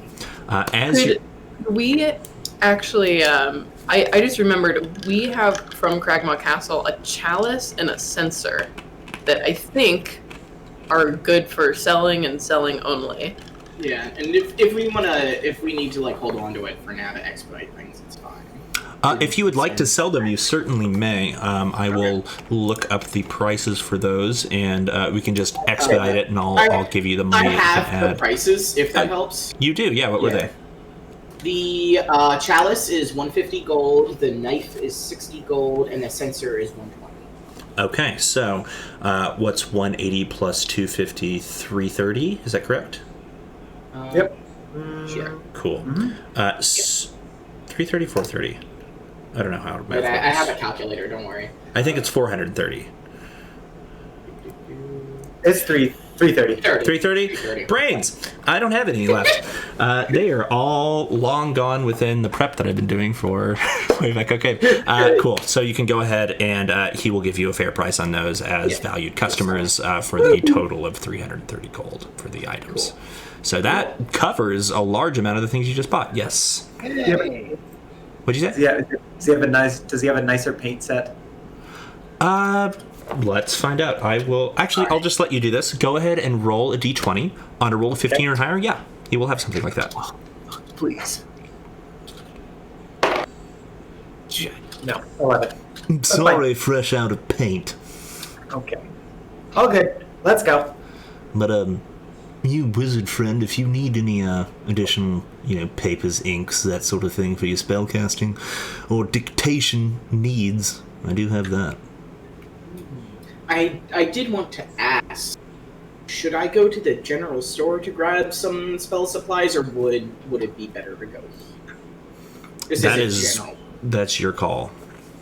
Because I've gotten the spell supplies from the general store before, so I may just go back there. Okay. Not to slight him or anything. But No, that's fine. Whatever you want to do.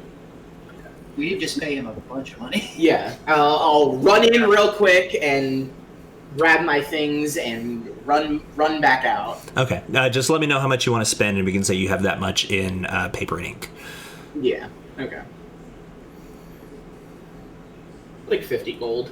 Cool. You got 50 gold worth of spell dictation supplies, which will probably get you a pretty long ways as far as scribing some of the spells that you have in your inventory at the moment, but not currently added to your spellbook. That being said, as you are rushing out of the stable on your way to the general store, Ambrose, the rest of you are beginning to make your way towards the inn to gather Gundren. I guess maybe not. Are you trying to just get the map from Gundren, or are you having him lead you to the cave? I think that is a question that we will ask him. Okay. If he wants to come with us, he can. Not gonna force him though. We are also willing, since he has been in the field for a while, he may also cool his heels here if he wants to. Yeah. Okay. So, as you're making your way up to the inn, shortly before you come into the double swinging doors of the front of the saloon, you can see the sort of short stature, almost from the waist up underneath the small gap of Gundren as he pushes the doors up and says, "There you are! Well, today's the day. Alright, we going? Let's hop on. I was about to go Right get your with? cart ready for Yeah. Of course I'm with. Yeah. All right. Hell yeah. Let's do it. You're feeling up to it? I mean, ready as ever. All right. You can tell he still has like these sort of dark circles under his eyes. Parts of his face are still bruised pretty badly. He looks beat to shit still, but he's healing rapidly. He is still suffering from 1 point of exhaustion, but that's about it so, at the moment. All right, well, let's load up. Sun's getting a little high in the sky for my taste for a day like today. Let's all go get fucking rich, baby. Hell yeah. Hell yeah. Gundren, you got any healing potions on yourself? Just by just wondering if that's something you have. I mean, I didn't smuggle any out of the castle, if that's what you're asking. I don't know if you maybe had some things Just here. got some, so we're good. Okay, yeah, we're good. All right. Yeah. Let's go, kings and queens. I don't know why I said that. Hey, by the way, I took the liberty of saying to Sildar that you'd found some of his things inside the castle. Oh, I thought I gave him his. No, I meant to give him his crossbow last night. You don't have to give him to him now. He said if you need them for the trip, you can have them. But I wager he'd like them back at some point. Of Sure. course. Fair enough. All right, let's hit the road. And as such, you make your way back into the stables from whence you came, gather your horses, Jesse and Big Rig, and hitch them to your cart, preparing for the journeys. And as you're doing such, Gundren's sort of milling about and muttering under his breath, should be about half a day's ride. Weather like this, not too chilly, but not too warm either. We should be good. Just sort of handling what he can to help with the preparations. But almost to the point of being a little more underfoot than usual, since the group of you is pretty self-sufficient at the moment. If we're in the cart and on the road, I would maybe. All right, Gundren, let's role play here a little bit. All right. Okay. Don't know if I'm very good at that, but I'll try it. Okay, that's fine. That's we're practicing. All right. Fight breaks out.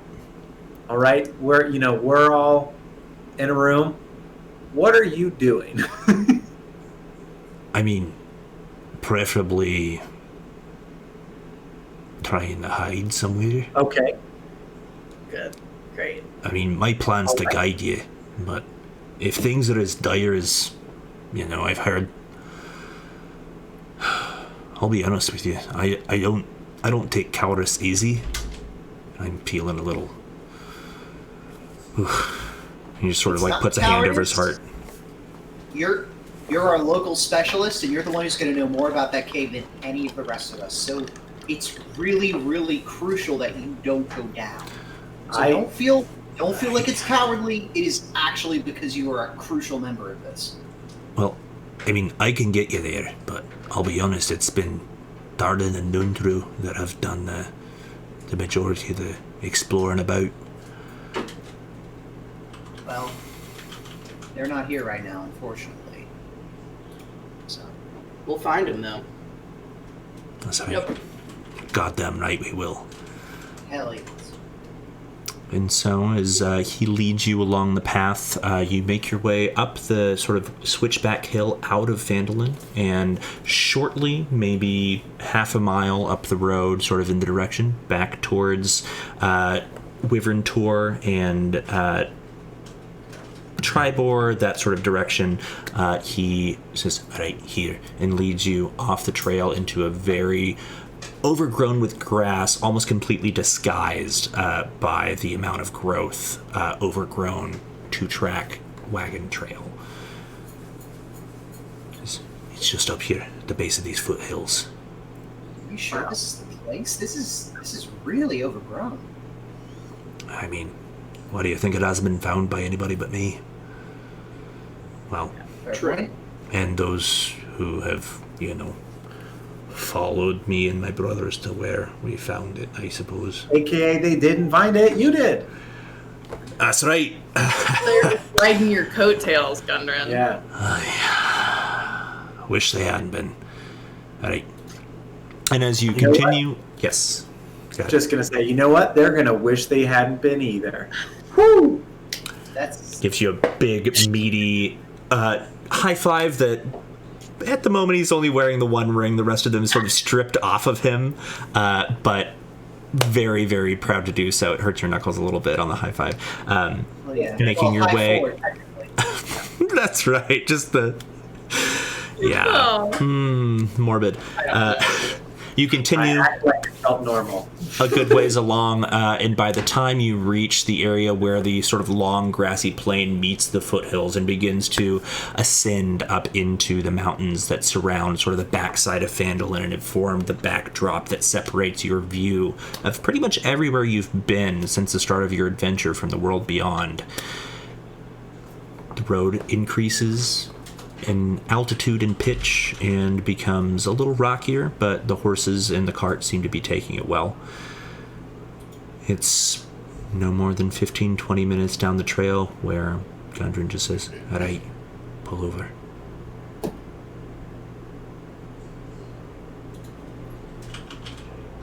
And as you pull the horses over, he hops down off of the cart, still sort of moving, and gestures over to an area where currently the trail is making its way sort of due east into the mountains, and to your north, just ahead of you, so on your left as you're making your way eastward, is just a sheer rock face, and in front of it is just this large sort of clutch of bushes. He says, now watch your step and don't fall here. And as he begins to proceed slowly, almost sort of pushing one foot out ahead to feel the ground, and then stepping forward, and 1 foot ahead and stepping forward, he eventually reaches... Yes, go ahead. Oh no, just gonna say I would maybe keep right up with Oleander, and maybe you hold on to her hand or her arm, however she'd like to maybe have. Thank you. Thank you. Should we all be holding hands like a big chain? Yeah. Maybe not a bad idea. We're holding hands. Gundren sort of throws a hand backwards and clasps onto whoever's in the lead here. I got him. Alrighty. Me. Listen. I don't suppose I had time to attune to my shit on the cart ride. You probably had about 2 hours on the cart ride, so if anybody has any downtime activities you would like to do during that time, you may certainly do so, which could be attunement. You would have another hour or 2 hours to write down another spell if you would like to, Ambrose. However, if you are writing down a spell, I do need you to make a concentration check for me to make sure that it goes off without a hitch, which is just going to be a Constitution saving throw. I think I'm good for now. Okay. I've got there's a lot of spinning plates in my inventory right now. Gotcha. Cool. Alrighty. So as he sort of reaches back and clasps the hand of whoever of you is at the lead, which one would that be? Ambrose? Okay. Reaches back and sort of clasps the hand around yours and begins to continue into this heavy brush that almost reaches his neck. He's reaching gingerly forward with a foot. I need one of you to make a nature check, please. Whoever is proficient in nature. I'll do that. Ish. I also can. Okay. 23. Oh, 23. Never mind. Oh, As you're watching Ambrose, led by Gundren, push his way into these bushes, you glance around you for a moment. The leaves of these sort of shrubberies that you're making your way into are huge. and distinctively oak tree leaves. Those don't grow this close to the ground. And as Gundren ahead of you sort of stops for a moment and says, "All right, here's the place, careful, don't go past here," and sort of pulls the branches apart. You can see that where the ground ends, it drops off in a sharp cliff. It says, "It's somewhere around here. All right, there it is. Rope ladder here." And as he pulls the branches apart, you can see that the ground that you're on drops off steeply, leaving a about 20-foot wide gap between this sheer cliff face ahead of you and the ground that you're on. It sort of dips into a big cavern, or a canyon almost, at the bottom of which are several oak trees that have sprouted, disguising it cleverly to look like bushes along the edge of the cliffside, but instead are in fact 20, maybe 30-foot high trees. Wow, cool. And as he sort of pulls a few of the branches aside, you can see that pounded into 2 wooden stakes on the edge of this ledge is a rope ladder. He's like, "All right, ladies first." And sort of laughs at you, Ambrose. I don't know what that means, but sure. And I grasp the rope. All right, and as you begin to make your way down, you descend through the branches of this mighty oak that grows from there, and at the bottom you just find nothing but red rock and the roots of trees all intertwined with bits of stone, and ahead of you a small, maybe 6-foot high opening to a cave that is dark in the face of this cliff. So the rest of you descend, make your way down. You find yourself in the same location, all now facing the opening to this almost spade-shaped hole in the side of the cliff. Gundren sort of laughs to himself for a moment and says, "You know, if thought it had fallen down here trying to chase that rabbit, I don't think we would have found it in the first place." Oh, jeez. All right. Who's got light? I have a torch. I got a torch. Can I, before we do that, just kind of walk up to the cave entrance and kind of keep an ear out and hear if I hear anything? Sure. Go ahead Can and I make a perception go check. up with you and help? Yeah. So I'm gonna say for like listening checks and stuff like that, we'll just roll individually because the advantage thing is mechanically doesn't make sense to me. Okay. One person I'll help puts you it, like, hear faster. yeah, like Investigation they- and stuff like that makes sense because it's like you're both working on the same problem. But like here, let me cup your ears or something. What do you get? You got better. 15. 15. As you look around the area and listen for a moment, you hear just a very steady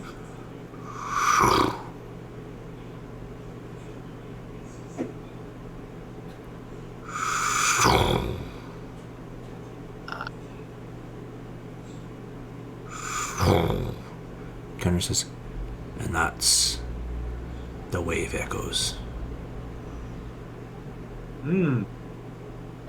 As this steady rhythmic booming emanates softly but distant from the interior of the cavern. In addition to that, what was the number that you rolled for your check? 15. 15. You glance around the dirt below your feet.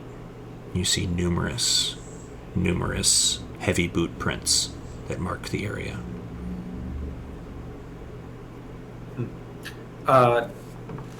Do they all look to be, kind of the same party, or just plenty of in and outs, kind of beyond distinguishing parties? Make a survival check.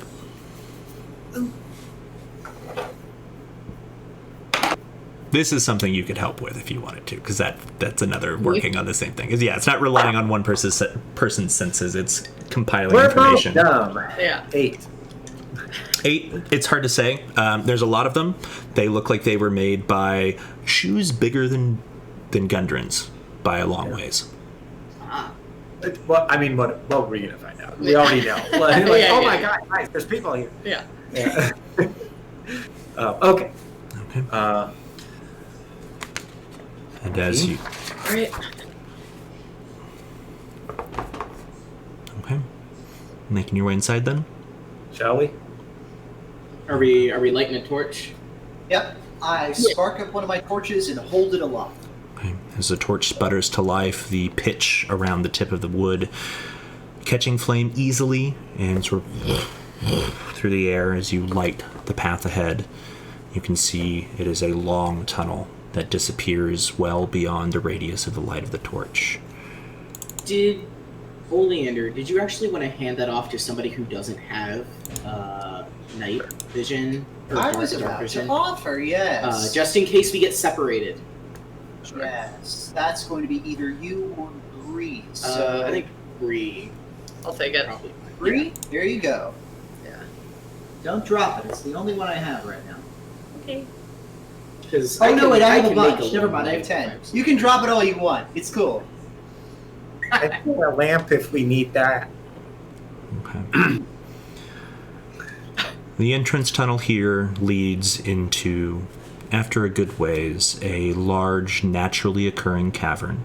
It doesn't look like a mine or anything that you've had described to you thus far, with roughly 15-foot high ceilings supported in not quite the center of the room, but maybe off to the 2/3, a large, maybe 5 to 10-foot wide natural pillar of rock. The floor sports a few natural stalagmites that sort of reach up, and the ceiling above shows a few others sort of jutting down from the ceiling like teeth. Dead ahead of you, you can see that the floor drops off in a similar cliff to the one you had just traversed on the rope ladder before, with a familiar set of wooden stakes nailed into the side of it that lead to a rope ladder that descends to the bottom of what looks like a pit. But from the angle as you're just entering, you can't quite see the bottom of it or where it leads to. The western part of the cave, let's see, so that would be to your left, behind the column of rock, are what looks like a camp setup. 3 bedrolls, heap of ordinary supplies, sacks of flour, bags of salt, casks of salted meat, lanterns, lamp oil, pickaxes, shovel, that sort of thing. Anything you would expect for someone exploring an area such as this. Then amid the supplies, sort of laying badly broken and twisted in a very, very still position, is the body of a dwarf. Oh no.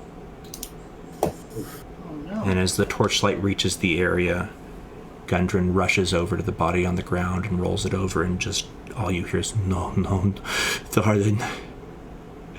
Oh, shit. And he goes silent for a moment, but you can hear his ragged breathing, and there are sobs low on his breath.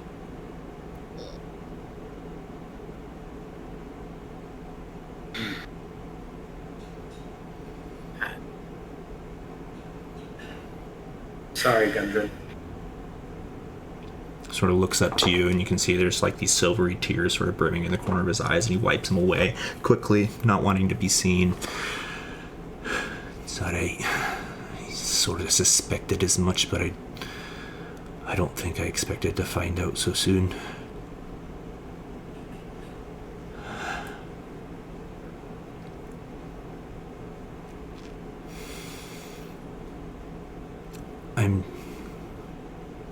I'll be honest. I don't know this place beyond this chamber. And I don't think I feel good about leaving him here.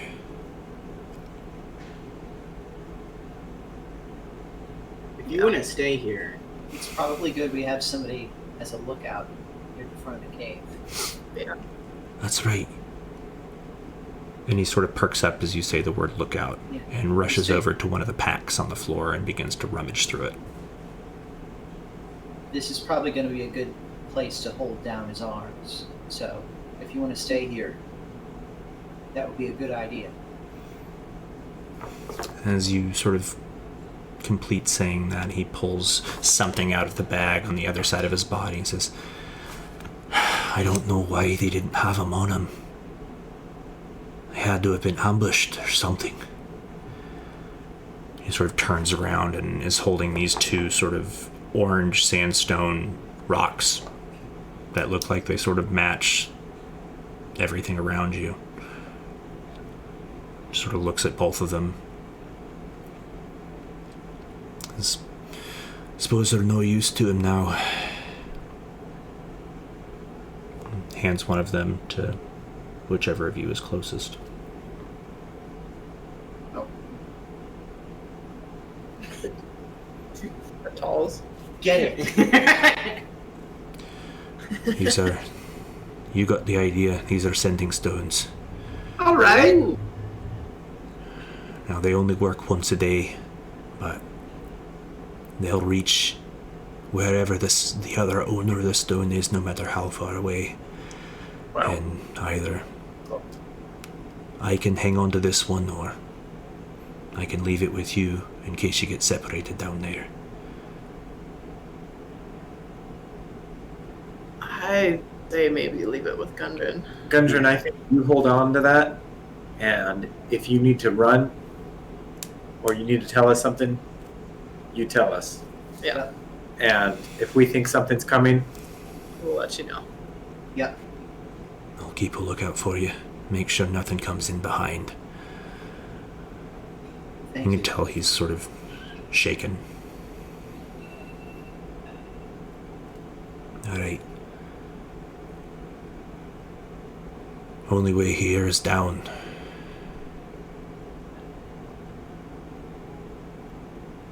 All right. Who wants to go first? You know, I'll probably end up going first anyways, so. It was a little joke. Well, it's a tall joke. I can You got me there. head down first. Okay. bye, Bree. Okay. We're coming right behind Bree. We're not. Bye. Bye. I just We're right behind you. This isn't goodbye. I want to tell Gundren as I'm heading down, just like, I know it's cold comfort, but we'll have a proper burial when we get back. I'll We're make fine sure of once it. you do this. If you can, keep an eye out for Nundru while you're there. And be Yep. safe. Thank you, friends. Aye, Gundren. Dumatoin guide you. Go.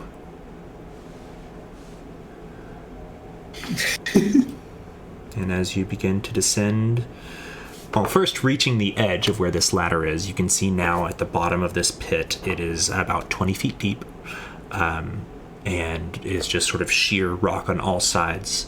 To give you a better idea of what this looks like, I'm going to go ahead and pull up a map. Ooh. Ooh. I love those. We beat 'em up.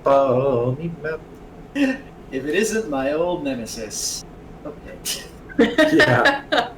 At least this one has a ladder on it. I'm just so glad we have to True. roll. I mean, that's no guarantee. That's really no guarantee. Did we want to go down one by one, or do we want a chance? At trying to the get this one moment- tumbled, all of us. Oh, gotcha. It's only 20 feet. I think one by one should still be quick. Yeah. Yeah. As you step into this area, just to sort of really elucidate everything that's going on, Gundren's brother's camp is sort of over here in this area, and these are the stalagmites, and then this is the sort of natural pillar of rock that's supporting the roof at the moment.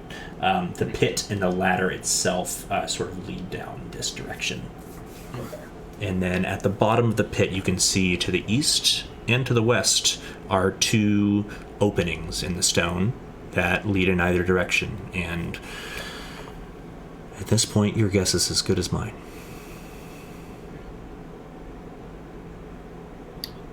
Right. Can I see... Do I see any footsteps down here? And if so, what direction are they heading in? You're down at the bottom of the pit now? Yeah.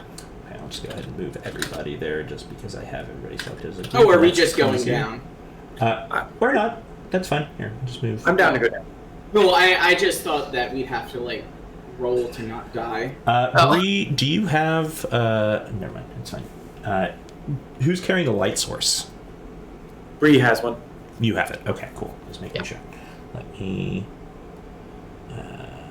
And I don't know if my like special hunter thing comes into play here. Advantage tracking humans.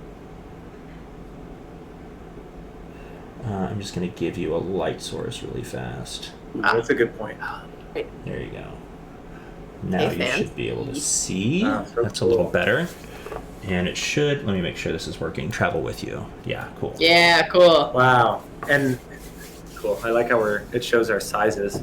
Yeah, I finally fixed that too. Yay! Thank you, Encounter Plus, for the new update. It works great. Cool. So, looking in to either direction, what were you trying to discern? Yeah, if I see any footsteps in what direction they're heading in. Make a survival check. And does she asked this, I don't know if you heard it, she get advantage because of humanoids?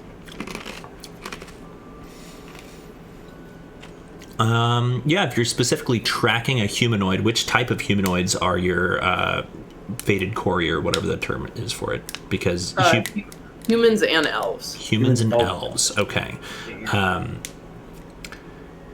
Go ahead and make your perception check. I will give you advantage if you are looking for those specific types, but it is a higher DC, so it's your call. You can see there's sort of a lot of footsteps down here, as this is a heavily trafficked area, but trying to discern which ones are which is going to be difficult. Yeah. I'll just make a general perception check. Okay. That's pretty good. 21. 21. Okay. Peering around. 22, because I have the Lux Zone. Oh, nice. Make sure that you're attuned to that as well. You have to click on the item and attune and all that kind of stuff. So, yeah.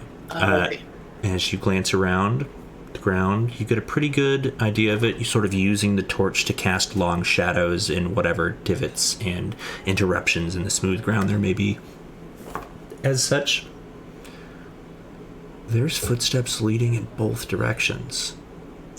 And it is really hard to discern which ones are which, but some of them are as small as yours, others much bigger even than some of the humans that you've seen. Right, well, I will quietly communicate with my comrades. Just, I don't know, it's a lot of people that have been through here, both directions. And ever present, sort of from both directions here, is that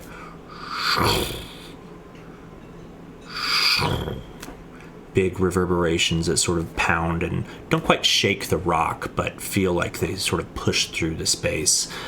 Each of them roughly a minute apart.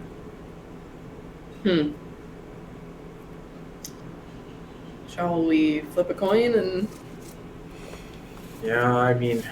That's all we got at this point. Can I go down and look to see what, does one of them go up and down, or do they both pathways go kind of? Sure. Is everybody climbing down the ladder at this point? Yeah. Cool. Move you all down back to the little group here. You make your way down. Peering in either direction, it seems like pretty level ground. Okay. Yeah. You can peer, poke a head around each of these sort of dark caves that sort of loom on either side, but they look like as soon as they sort of go around, they turn sharply, both of them sort of back towards the northern side. So it's a little difficult to discern where either of them leads because it just ends in rock face from where you stand. Perhaps we start down one and see what we find. Let's head north. Okay. Ambrose, were you going to say something? Sorry. Oh, I was going to say, if this is too far-fetched, that's fine. Based on where this entrance is, would I be able to determine which direction would be closest to a source of water?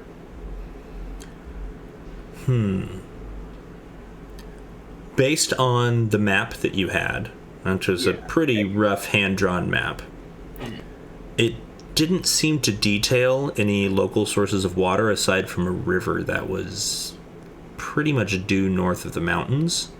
Okay. If there is a source of water somewhere this far below ground, because now you're 30 feet below the surface, it would probably not be on any map that details the surface, at least. Okay. I just figured that out. Yeah. Lefty Lucy? Yes. Yep. Let's go. A large pulsing sound echoes one more time as you push forward into Wave. the first area here, and you find yourself Kevin, lead the way.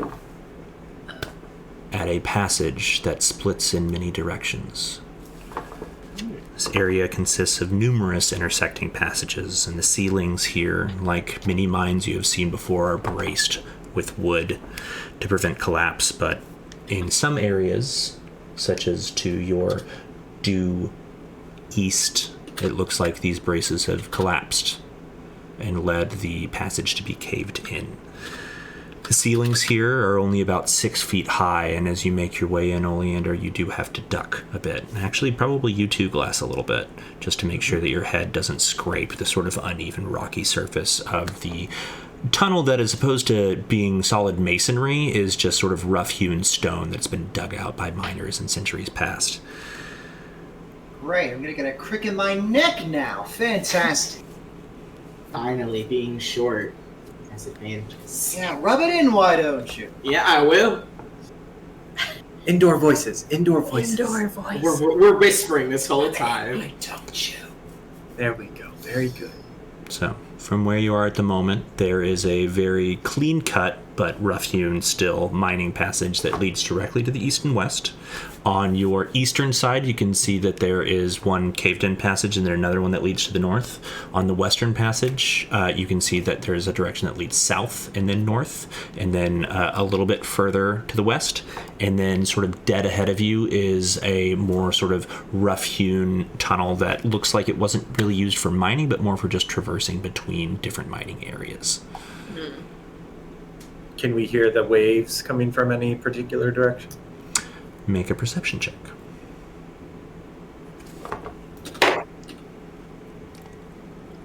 9. One moment, sorry. Here we go. This is so... Oh, that's amazing. I used to not be able to do this. Now I can lock the scroll to what you're seeing, but I can move around the map and look at things and make sure that I can see. Secrets. It seems like, at the moment, it is sort of coming equally from the passage to your dead north and the passage that leads north to the east.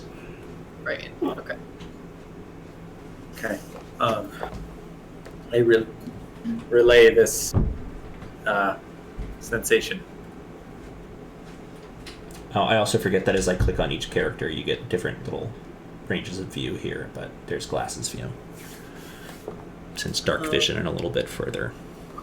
Did we want to take a closer look at this cave-in and see maybe how recent it is, or if it was caused by anything? Because that's something to be concerned about if it was recent and appears like natural and not artificial. Good point. Yeah, let's look at the one on the right. Okay. I don't want to get trapped underground and die. Sure. Yeah, that would be bad. You We'll think may about enter it. your way over in this direction then, Ambrose, and due to your lack of dark vision, cannot see beyond the light of the torch Shit. that exists at the moment. But Someone use your big eyes. Bree makes her way over and provides a little bit of light here. Oh, thank God. Looking ahead, you can see that a passage extends far to the north and continues to branch off in multiple directions. This almost looks as if it has been mined in a way to honeycomb the rock, leaving enough support so that it does not collapse, but to remove as much material as possible. As you approach the caved-in area, go ahead and make a investigation check.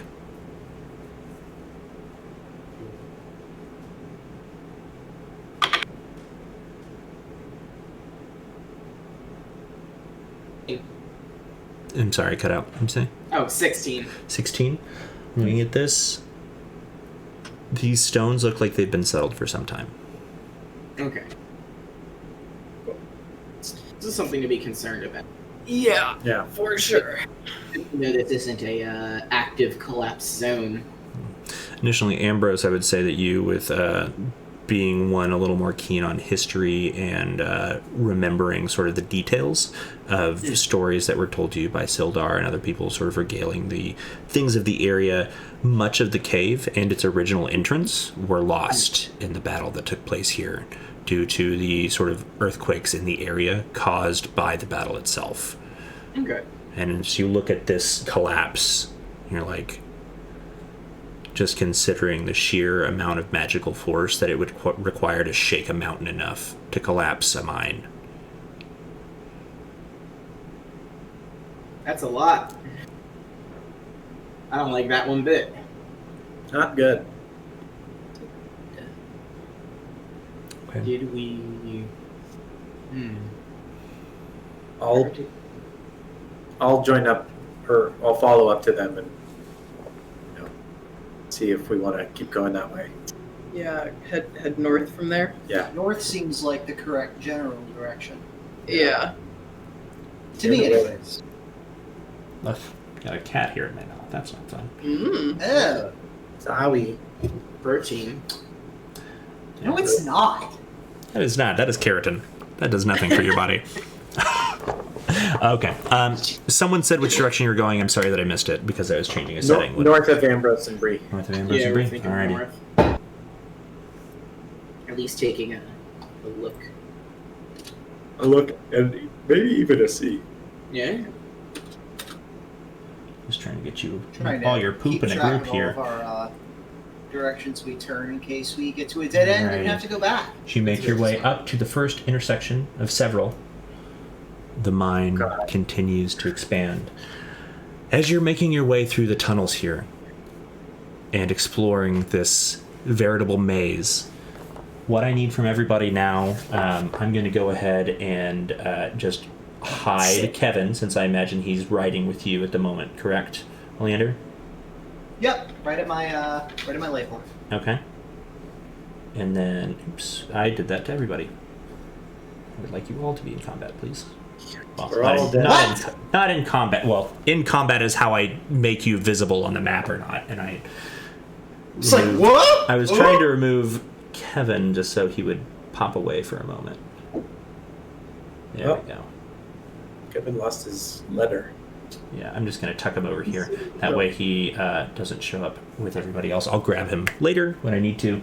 I need a marching order from everybody, please. I'll be up front. Okay. I'll be in the middle. I'll be behind you, Ambrose. Okay. I'll take up the rear, I suppose. Oh, where's Winchester at? Yeah, can Winchester go at the very rear? Sure. Yeah. Sure. And Winchester at the end. Beefy Winnie. boy. Both ends. I also have a question when you're ready. You're good. Go ahead. What's that? Using one of my writing tools, either a pen or like a piece of charcoal, I'd like to make like some kind of like subtle mark at an intersection, just in case we get lost. Okay. I can mark maybe those right here on the map, so let me know where you would like to place them, and I will be Perfect. happy to do that. Ambrose, you could use your mold earth just to change the ground, right? That has a time limit. Wait, actually, let me double check real quick. Yeah, I don't think that's just a cantrip. I think you can move the earth, and it will stay moved. It's not like it's going to magically revert after a certain amount of time. And just if you're It's- holding something in a certain place that is sort of defies gravity, it will deplete after a time. The change lasts for 1 hour, but actually, my big concern would be if somebody using detect magic and know that we're Gotcha. here. True. Oh, sorry, mold earth, not move earth. My bad. Yeah. Oh, no, Okay. you're fine. Yeah. I mean, maybe Yeah, whatever. I just thought it would be. No, that's smart. I just worry that somebody with That's fair. stronger magic capabilities than us would find us immediately. Okay. Yeah, that's Yeah. fair. You would have make it various private. inks, glass. You have your paints. I'm sure among you, you could even use an old snubbed out torch and the charcoal at the tip to mark things if you would like to. It's up to you. Something like that would probably be good. Okay. Sure. Maybe I guess like a little, not like an arrow. An X seems pretty prominent. Maybe just like kind of like a circle. Circle. Sure. Freehand circle. Freehand circle. Yeah. Not an artist, Well, that apparently. certainly won't be mistaken of anything a human made. All right. So, as you continue on ahead, which direction are you going? Got a lot of ways to go here. I guess keep going north. Let's go north. Yeah. Sounds good. Sorry. Sure. Yeah. Sure. I think. Yeah, we should. Yeah. You know what they say? That made no When sense. stuck in a Why did that do labyrinth, stick that? to the left-hand wall. Let me change something that That I is what just they say. changed around. Oh my gosh. this- Party movement mode should not be in So many snake. doors. That makes no sense. Life has many doors, set boy. Alrighty. Moving on ahead. This is just. You look in every direction and it's just endless corridors that span and span well into darkness. And so that everybody knows, when you're looking at the map, the areas of black shadow are places that you have never seen and cannot see. The areas of that sort of grayish shadow, sort of like this one here at the moment, are areas that you have seen before but cannot see currently, if that makes sense. Oh, so the black is like a fog of war sort of thing. Correct. And I'm going to go ahead because he is giving you all vision, and I didn't realize this before. What an incredibly useful app. I'm deleting Kevin. There we go. Now all of that should be in Goodbye, shadow. Kevin. I love how tiny he is. It's so cute. Yeah, I'm change gonna have a sizes. real hard time taking him out of weasel form because he is so cute. It's Yeah. honestly my favorite. I think you said rat, and I was like, no, he's a weasel right now. He's a little noodle. He's a little limousine mouse. My heart. Okay, cool. Okay, these corridors. Yeah. I don't know. You guys want to maybe take this middle passage to the north still? Can we? I hate to be too redundant, but like as we move a little further in again, do we hear? Yeah. We start hearing anything different. I guess maybe if we want to make it a passive roll or something like that. Yeah. I will just do it whenever you ask. Just make a perception check, and you can just roll it and be like, I'm checking for the waves. Okay. That's fine with me. But I'm also checking if Anything has changed. already hear Okay, Yeah. gotcha. movement.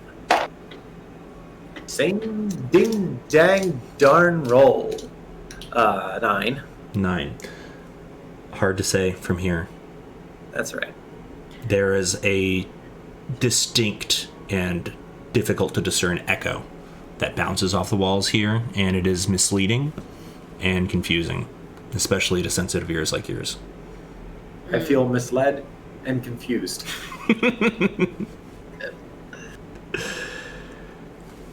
Did we want to go another direction, hit another intersection, and then maybe go back if there's more corridors?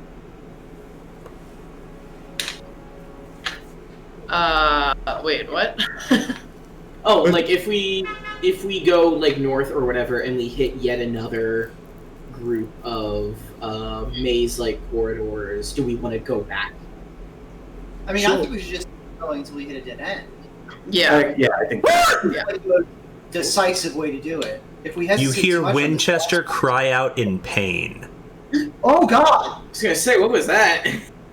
I whip around. and all of you suddenly turn around as descending from the ceiling like a stalagmite is a long, thin stream of yellow, translucent, amber-like goop that has landed on top of Winchester and is beginning to snatch him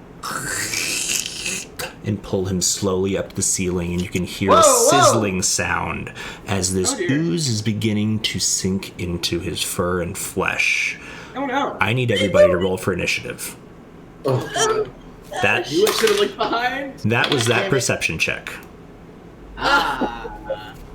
Wow. I got a 6 for that. I got a 13. Okay, I'll check these in just one moment. Sorry. Dude. damn. Oh, My boy. Sorry, I It's okay. failed your boy. Ooze. Oh, baby. 1. That's big. Oh, 1. Roll And for the this secret thing. of All right, Ambrose. That's me. What you got for initiative? 13. If my keyboard will connect, that would be great. Nope. Okay, there we go. 13. Bree, Oh, 21. 21. And Winchester shares or has his own? I forget. Shares. Shares. 21. Nice. Class. 15. Oleander. 6. 6, and Kevin shares, correct? Kevin gets his own. I thought one of you shared. Why am I confused? No, Kevin gets his own. Winchester shares, Kevin gets his own. Oh, Winchester did share. I'm just dumb. Yeah. Kevin's is going to be a 15. Oh, Kevin's giant now for some reason. it's his massive. covered! Ultra sight. There we go. Extreme Kevin I'll bigness. just put him right next to you there. And then he is what? 15. 15. Perfect. All right. So as this ooze descends from the ceiling, it will attempt to first attack the creature in the back of the pack, stalking you as you make your way through these caves, which would be Winchester. So if I can find it here. This is the surprise round. It's going to get its first attack, and then we'll jump into initiative here. It is going to make a pseudopod attack against him with a 17 to hit. That'll hit. All right. So as that sort of arm of translucent yellowish ochre-colored goop slaps out at him, it deals to him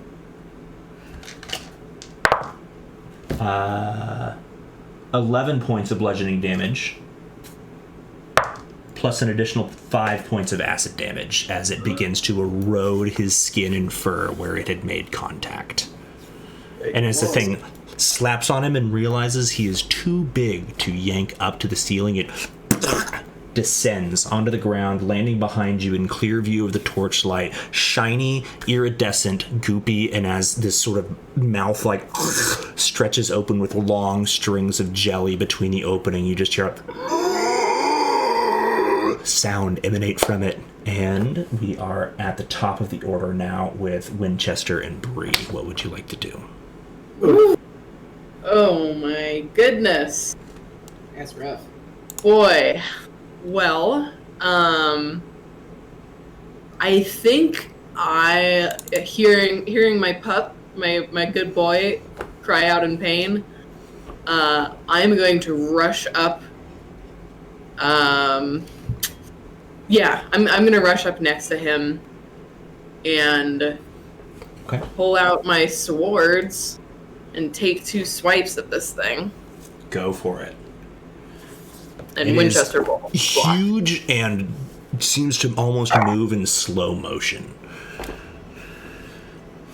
That is, oh my gosh, cord cutter rule. That's a 24 to hit. Whoa. That absolutely hits. Go ahead and roll some damage. Whoa. Ooh. Yeah.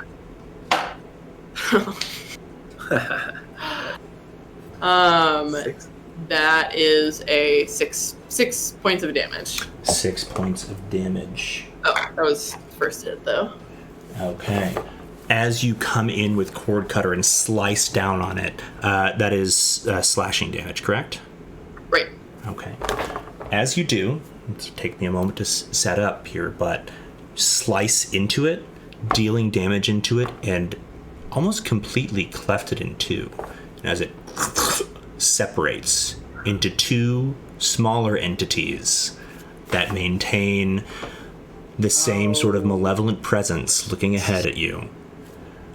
I need just a moment to fix that really fast, and then It's two things now? it is now Classic. two things. Ooh, baby. So 6 points of damage. What is what are which- these things? Shh. One of them oozes that turns into the smaller oozes until there ain't no. You gotta cut down those. You know, There's no more ooze. ain't no more oozes. Okay, so I'm Dang. going to. Don't I have a copy button here? No, that's okay. Are you asking me or? I'm asking myself because I don't remember. Can't wait to meet that NPC. His name's Evan. Ah! He's on top of you. Okay, medium. There's the second Oh, one. hello. Good. You stay back there. Oh no. You stay back there where you spawned. Onto the map. And Away from me. That's alright, hit him again, see what happens. Cool. Now they are both there, and this one also has You might kill it. Yeah. the same initiative. Cool. Okay. I have my offhand attack still. So I guess I'll do that. My offhand with the bulwark of the tyrant. Go for it. I don't know what that adds to an attack roll. Oh, that's not. My might to ooze.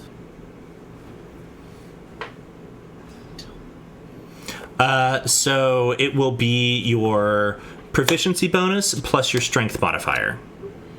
Okay. So That's a big Plus two. 7. Okay. Total of 7 for your roll? Yeah.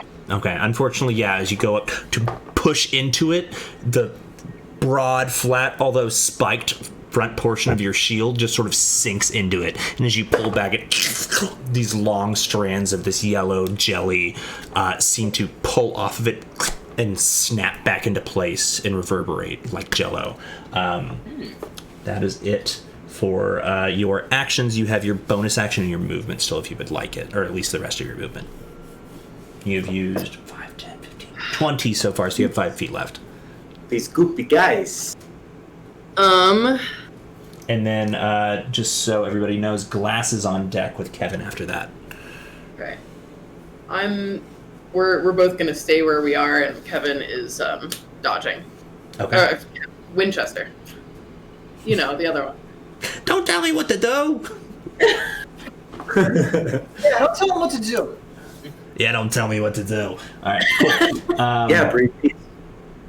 With that, then, anything for Winchester's just dodging, you said? Yeah. Okay, sounds good. With that, Glass, it's your turn. Kevin on deck, and then we have the blob. They blow. Phew. Okay.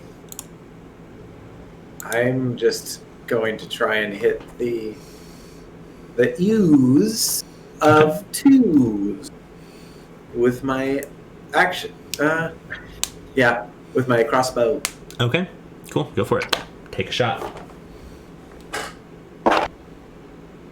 Extreme bad. Nothing. Oh dear. Unfortunately, what did you roll? 7. 7. Unfortunately, that is not quite enough to hit it. Your shot and your terror at seeing this thing descend behind your party and the fright of hearing Winchester cry out in pain and then seeing this thing almost through mitosis split into two goes wide and clangs off the ceiling and tumbles a long ways down the mining shaft, disappearing into darkness beyond. with that, then it is Kevin's turn. Anything for Kevin?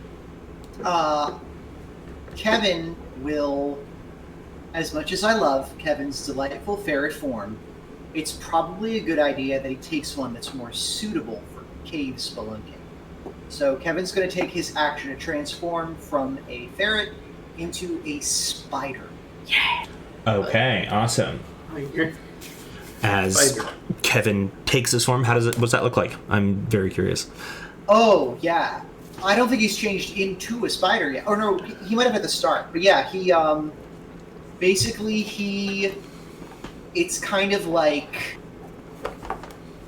it's almost like somebody's pulling an invisible drawstring on him, and he, like, compacts up, and for a moment there's just sort of like, there's like what you would expect like a cute little fuzzy ferret texture to look like, but it's on this like grody mass of like bulbous protrusions and legs and shit, and then he actually pops into full spider form, and it's like everything's coming back into focus. Awesome. And he looks just like a pretty, like, I mean, he's a pretty big spider, but he's like a spider and not a mix of a spider and a small rodent. Terrifying, and very unique horror vibes for that. I hate it. Also, and shit, the adjective of all writers. Awesome. So that's the end of Kevin's turn then, I assume. Is he moving Yeah. at all? I'm sorry? Moving at all?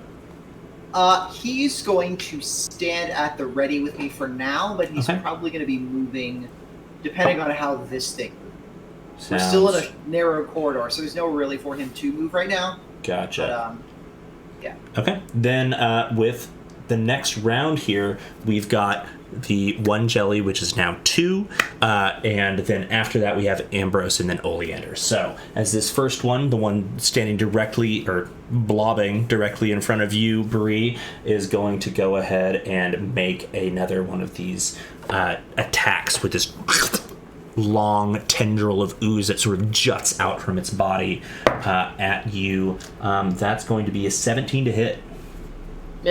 Misses. You pull up your shield just in time, and it bounces off the surface. You can hear the hissing of acid against the iron, taking any of the rust and sort of deterioration off the front of the shield that was there. And as it pulls away, there's a small area of brightly shined iron just in front. With nice. that is that creature's turn, followed by the other half of the same creature, which will make a that's cocked attack at Winchester, being the closest there, with a total of 8 to hit, which I believe misses him. So with that said, then Ambrose, it is your turn. Oleander, you are on deck, and then we're back to the top of the order with Winchester and Bree. What do you want to do, Ambrose? I would like to cast first level magic missile at both of these with 2 on Ooze 1 and 1 on Ooze 2. All right, cool. Go ahead and roll your damage, and I'll just add it in there because you can't miss. I'll do it. Yeah, I'll do it individually this time. 4. And just tell me them as you go out, and I can add them in if you want. Okay. Do you want me to add the 1 to each dice roll then? You can just tell them to me. I got it. Okay. So it's a 5 and then a 2. And then 2. Then a 4. And then to the last one, a 4. Awesome. As your missiles all arrive at the same spot, they slam into the side of these things and almost seem to be consumed by it. You can tell there's definitely some, what you would assume is pain on the lack of a face of these creatures. You're doing some damage, but it is resilient at the moment and standing firm, not quite ready to go down. Oleander, you're up. Bree and Winchester, you're on deck. And then Glass. Right. Well. Oh, can I actually move real quick? Yeah, if you would like to move, go for it. Or do you have to move too? Can I move to the east of Winchester? Is that possible? You can. You will be moving to within range of one of these things, just so you know. I'll just move one square to the left then. Just to here? Yep. Cool, got it. Yeah, because they're the second one would be able to still reach you. You're within 5 feet. Okay. Alrighty. With that, then, Oleander, what would you like to do? All right. Now, if you longtime viewers may remember, I haven't used either of my new spells yet, and I've been very excited about one of them because it calls upon my history to legacy as a member of the House of Rue. I seek to unlock my family's historical lineage of being masters of poisonry and toxins by casting poison spray, a cantrip. I extend my hand toward a creature I see within range and project, and this is the wording that the book unfortunately uses, a puff of noxious gas from my palm. So I can like shoot a deadly fart out of my hand. You can indeed. For whatever reason, I always thought this was a cone attack, and I was like, you're going to hit your friends, but it is not. No. You can direct your toot very accurately. Yes.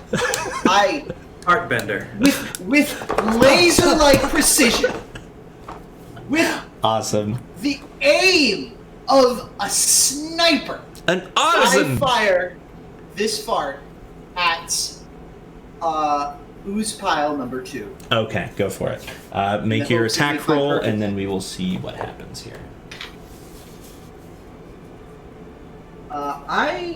Do I make an attack roll for that? You It just do. says. Is it a the save? creature- Yeah, the creature must succeed in a Constitution saving throw, take You're 1d12 correct. poison Pardon damage. me. So I don't have to do an attack roll at all. It's You do guaranteed to not. hit. Damn. It is it probably a genderless ooze, I would say. Rolled a total of 10, which I believe is below your spell save DC. So Yeah, roll some no, damage. It has to be at least 14, so yeah, that's going to be 1d12 poison damage, and I get to use my dodecahedron die, which I haven't used. Oh yeah, the mysterious D12 that no one ever touches unless you're a Yeah, barbarian. and that's going to be 12 points of damage. Holy shit. Wow. Big Ooh, that'll money, big friggin' do- prizes. Awesome. Huge. You let loose this puff of this caustic, poisonous gas, and you watch as parts of the surface of the jelly just begin to almost eat away, almost like taking a flame torch to styrofoam. Just bends and curls inward, blackening on some of the edges, and it does begin to reform, but you can tell there's like an area of like almost scarred tissue on the front of it from where you left that. This thing's looking weak at this point. Violent, but deadly. I hate you for this. Would you All like to right. move or use a bonus action? Why did we give Oleander the fart spell? Lots of good reasons. No, it's part of your heritage. Your whole family's in a poison. It makes sense. It makes sense. It's diegetic. Your family has a unique diet. Yeah. Not that kind of diegetic. Jesus. Jesus Movement or bonus actions at all, Oleander? Gosh, I don't think I can use my Devil's Horn lets me cast Mage Armor on myself, but I don't think that can count as a bonus action. 'cause No, it's that's just an action, yeah. Yeah. Okay, then I am going to. I'm going to stay where I am. I'm good. And, okay, just to make sure that it's a point that we remember for the next session, since we are getting later, and this will probably be our last little thing of the evening, remember that Ambrose and Oleander, neither of you have mage armor on at the moment. Yeah, correct. Cool. So, and you did say you wanted to move? Let me. Actually, yes. Let me move a little bit. Where to? I'm going to move to the 10. I'm going to move 10 feet to the southeast down that hallway. Down there? So right there is good. Awesome. Yep. Okay. I love that like it shows you where you've been, but it only obscures part of the monsters now. That's fancy. So I can still fire. I can still fire around that corner because my poison spray has a range of 10 feet. Awesome. You're Right. all set. Cool. Yeah, it should be good. Back to the top of the order then. We have Winchester and Bree in whichever order you would like, Bree. Great.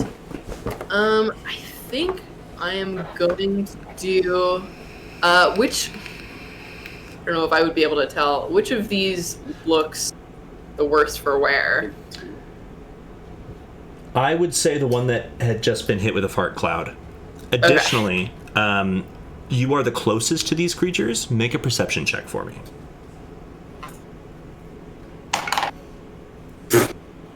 5. 5. No idea. Continue. Great. Bree has the feeling that she just missed something important. I think I will do kind of the same thing as the last time. Winchester will dodge, Okay. and then Bree is going to take 2 swipes at Ooze number 2 this time. Okay. So go ahead and roll your first attack. So with Cord Cutter, that's 20 to hit. That'll hit. Roll some damage. Okay. That's better than last time. 9 points of damage. You slice through it, and it yet again separates. This time, looking at it, just like last time, you weren't quite sure, but now you're sure.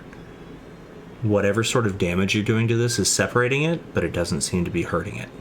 Oh, no! So, let me set up another ooze here. Oh, God. Okay. Yeah, you might want to stand back for this one, Bree. Am I just multiplying them? I'm just making the problem worse. We made more enemies. Big enemies everywhere you go. Okay. And you swung at 1, is that correct? Number 2. Make that a small. And then this also has a 14. And then let me fix its hit points really fast. It should be... You attack it with your torch? You can. It only causes 1 fire damage, but you can attack the torches. You can. That's a D&D fact. I'm going to put that Wow. there since it's closest to the one that it split from. With that in the bank. Actually, at the angle that you attacked, it probably would have severed in this direction. That makes the most sense. Okay, cool. I'll leave it there. Sounds good. You have your second attack if you would like to take it. Can I? It's too many hands right now. I know. I imagine I probably dropped the torch at the start of combat. When you had to pull out your sword, I would imagine that you did. I have left the light up because I imagine it's still burning on the floor, and you haven't really moved that far. Could if this requires that attack, this is fine. Could I pick up the torch and try and swing at it with that instead? Possibly. It will be back where you drew your sword, sort of 20 feet to the north, where you first turned and ran in the direction of this attack. Make a straight intelligence check for me. 18. 18. It seems like slicing is not doing so much, but smashing or poking might. Yeah, the shield does piercing damage as well. Piercing is different than slashing. Correct. Oh, shit. Yeah. Okay. Let me smash at it with my shield again, then. Go for it. Yeah, you just missed the first time, so you didn't know. Okay, that's right. Once again, 7. 7, unfortunately, does not hit this creature. God damn it. And then Winchester is dodging, correct? And you're remaining where Yeah. you're standing? Cool. Yeah. All right, with that then, we are on to you, Glass, standing a few ways apart. You've watched this thing split and then split again. What would you like to do? And then on deck, we have Kevin and then the Jelly. Damn these fools. I will look at the little ooze too that I missed before. I will just put my hands on my head and just and cast Mind Sliver at it. Okay. Is that a save or an attack roll? It is a Intelligence 14 save. Well, I don't know about you, but oozes are pretty smart. I can see all the way through it, and I don't see a brain. Which one are you attacking? Ooze 2. Ooze 2. In addition to that, just make a perception check for me, please. Okay. It rolled a 4, It blows up. which would be an 8 minus 4. Great. 16. 16. As you glance ahead in the second one, the one that still stands directly in front of Winchester, you can see there's something sort of suspended inside of its body that is floating there, a dark mass that looks, as it sort of rotates within, like two objects that look identical that are just sort of floating there. Okay. Yeah, the balls. It's the balls, correct. You found its testicles. I'm sorry, these things just slip out of my fucking mouth. I'm sorry. Are you though? I don't think you are. I'm sorry. I'm a little sorry. I'm not that sorry. Okay. Well, so now I will deal damage to it. That's the one I was dealing damage to, I believe. Was 2, right? Yeah. Yep.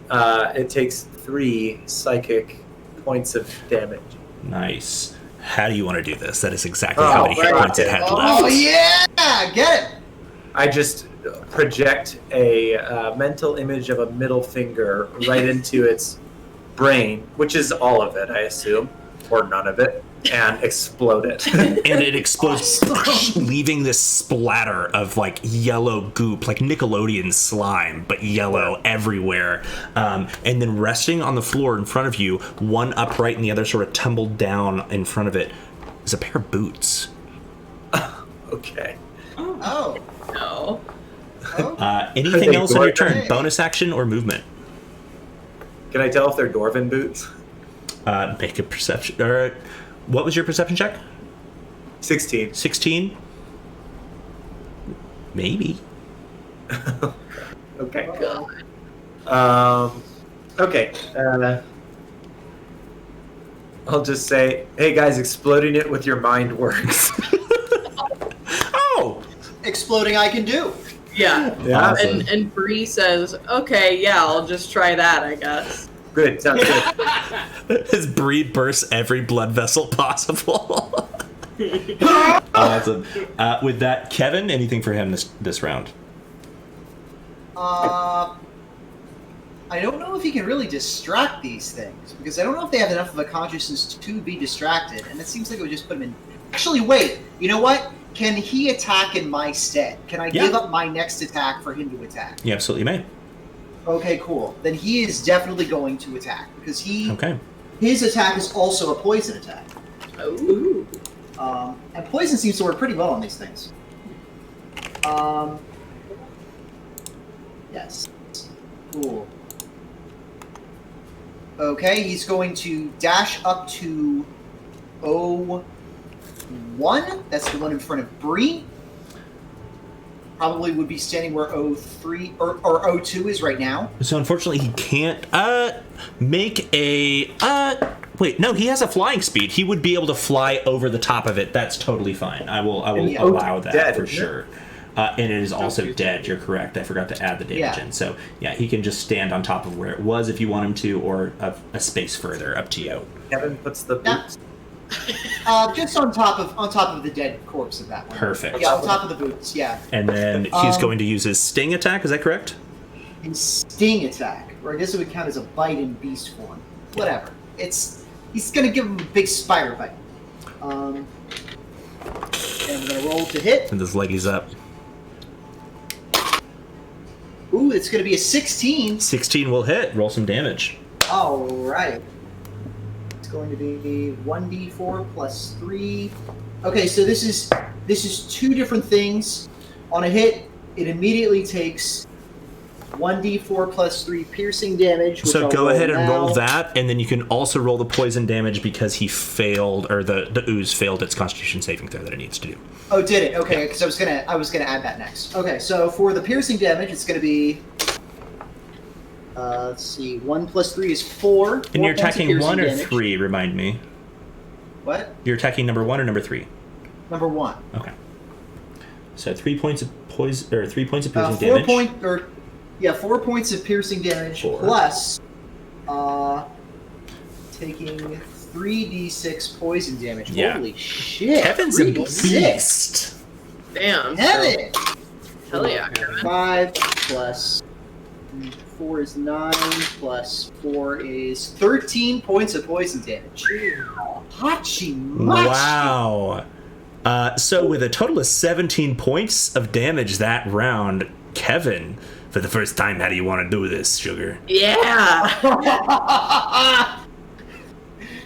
Kevin, like, jumps on top of this like, dead ooze and, like, rears back and goes, like, in this little spider form, and then he just, like, lunges and does a big old chomp. And, like, from the butt, it doesn't look like much, but this oozing creature, like, shudders from the initial attack, and then you can see that same burning styrofoam effect just, like, coruscate through it and, like, just deflate it like a souffle.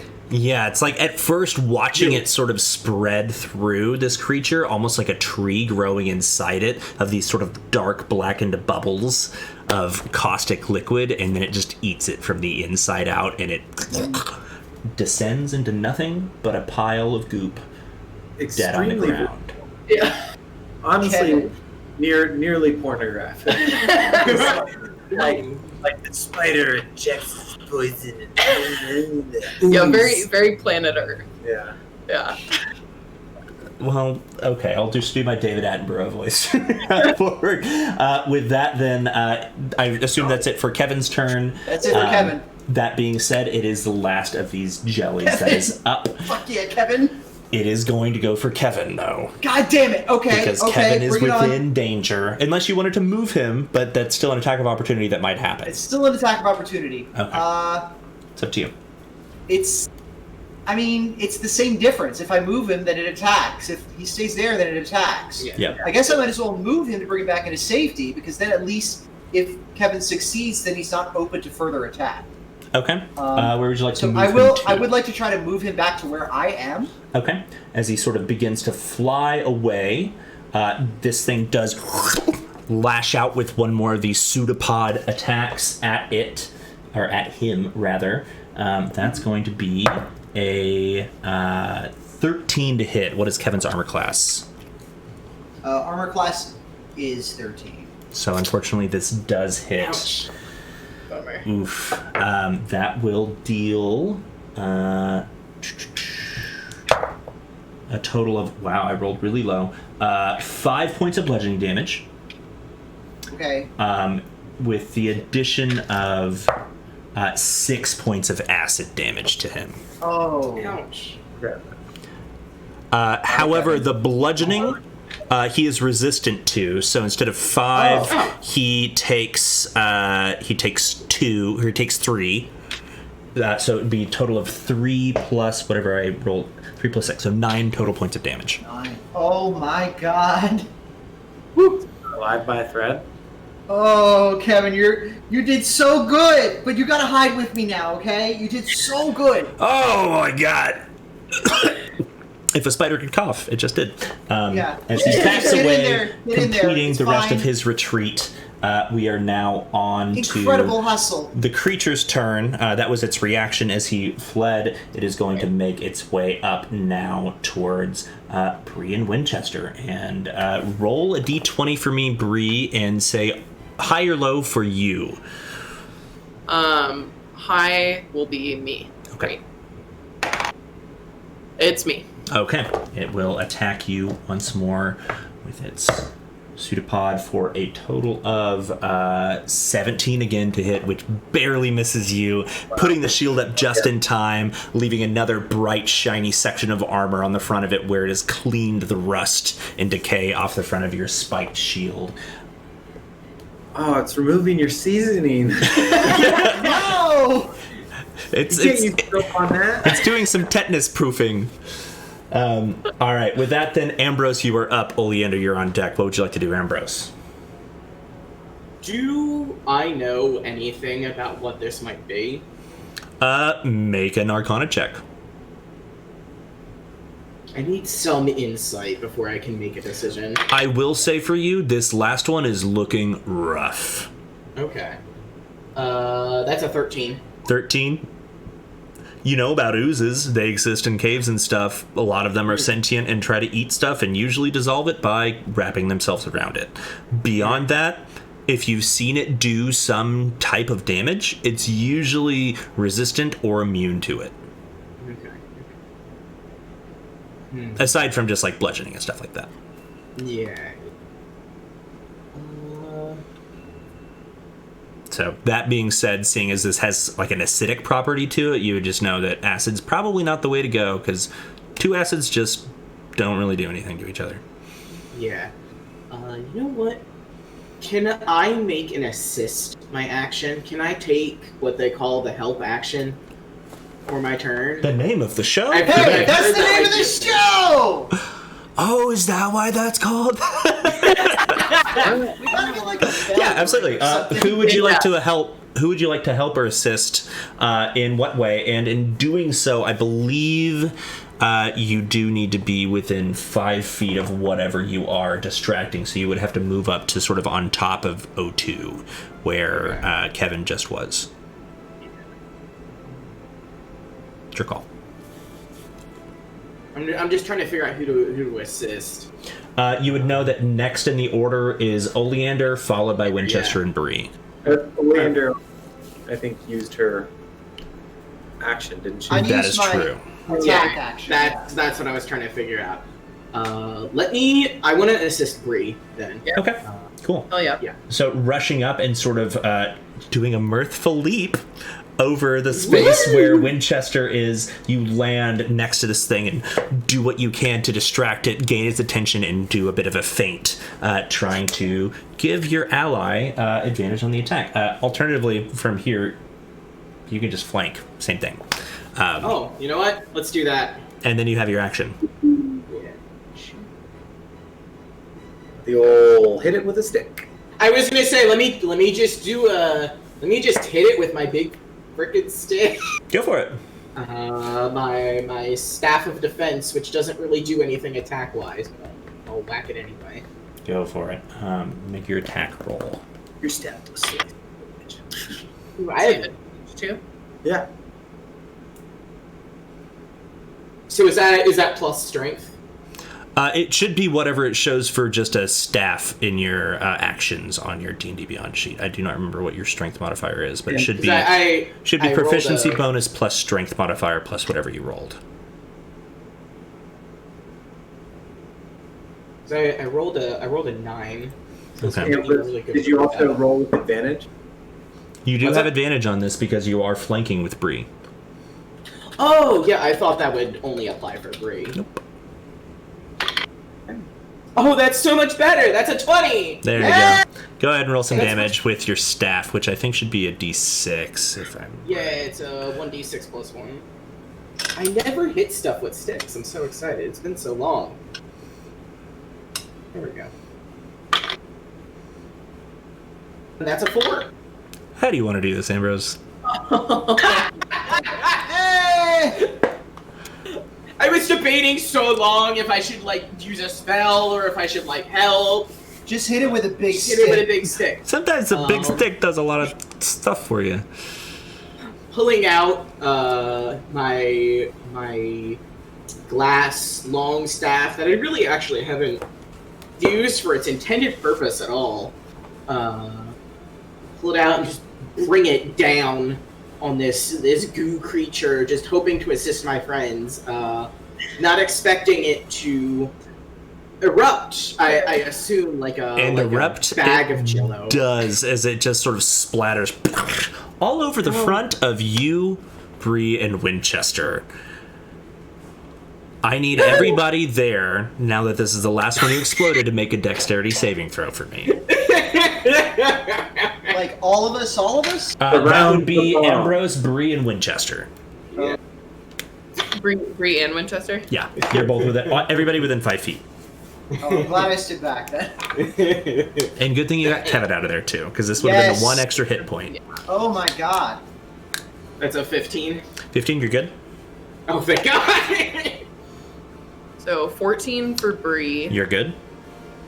and then Winchester. What are your stats? Come here. And then for Winchester, a 15. 15, also good. As you all duck out of the way in time, watching and sort of shielding yourselves as Ambrose brings this down, what little bits of the jelly do land on you, you're able to brush off quickly enough in time to avoid it from sort of sinking in and beginning to eat away at your flesh. Now, in the remaining quiet of the cave, aside from the occasional of the waves in the distance, seems like there are no further threats present, aside from an ominous pair of boots that lie in the floor ahead of you. Whose boots are these? It's Who wants strange. boots? You watch this thing eat the rust off of your shield and eat through Winchester's fur and skin. They seem utterly unharmed. Wow, I'm grabbing those boots. Your What kicks boots are they? are our kicks. But can I also, just because that makes me wary, does it look like there's maybe any, like, I don't know, bone or anything that was also inside the ooze? Make an investigation check.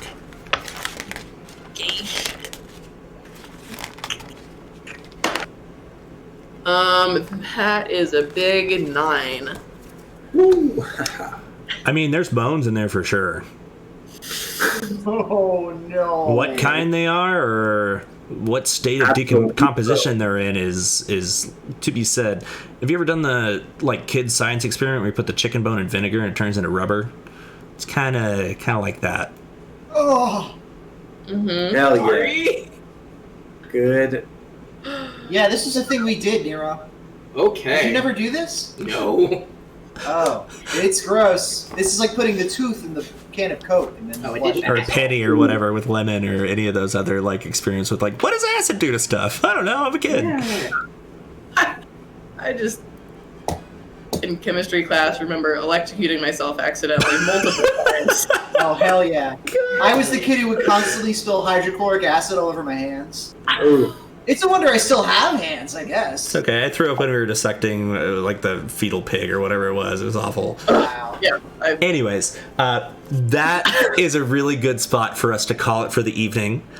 We will continue our exploration of the catacombs built in the earth by these ancient members of the Pact of Phandelver. As we return next week, let's go ahead and do our donations for the day. Yeah. We did receive a few. First and foremost, I would like to say big thank you, Quietfire, for our first subscription. Awesome. Thank you so much. That's super It's gonna help cool. us a lot. Yeah. Also, thank you for rating and bringing a party of 6 in here to watch the rest of our show. We really appreciate that. That was awesome. And then on top of that, our donation for the evening came from Potion Seller. Give me your strongest potions. With a question attached to it to any of the characters. Do we want to roll? You can either roll, or since there's only one donation tonight, everybody can answer if you want to. okay. Let's hear it. What is one totally trivial skill that you don't get to use enough? Is this the players or the characters? I would say this is probably the characters, because it says to any of the characters, yeah. Sure. Let me pause the aggressive fight music too while we do our sure. outro here. I definitely have one, but I want to hear everyone else first.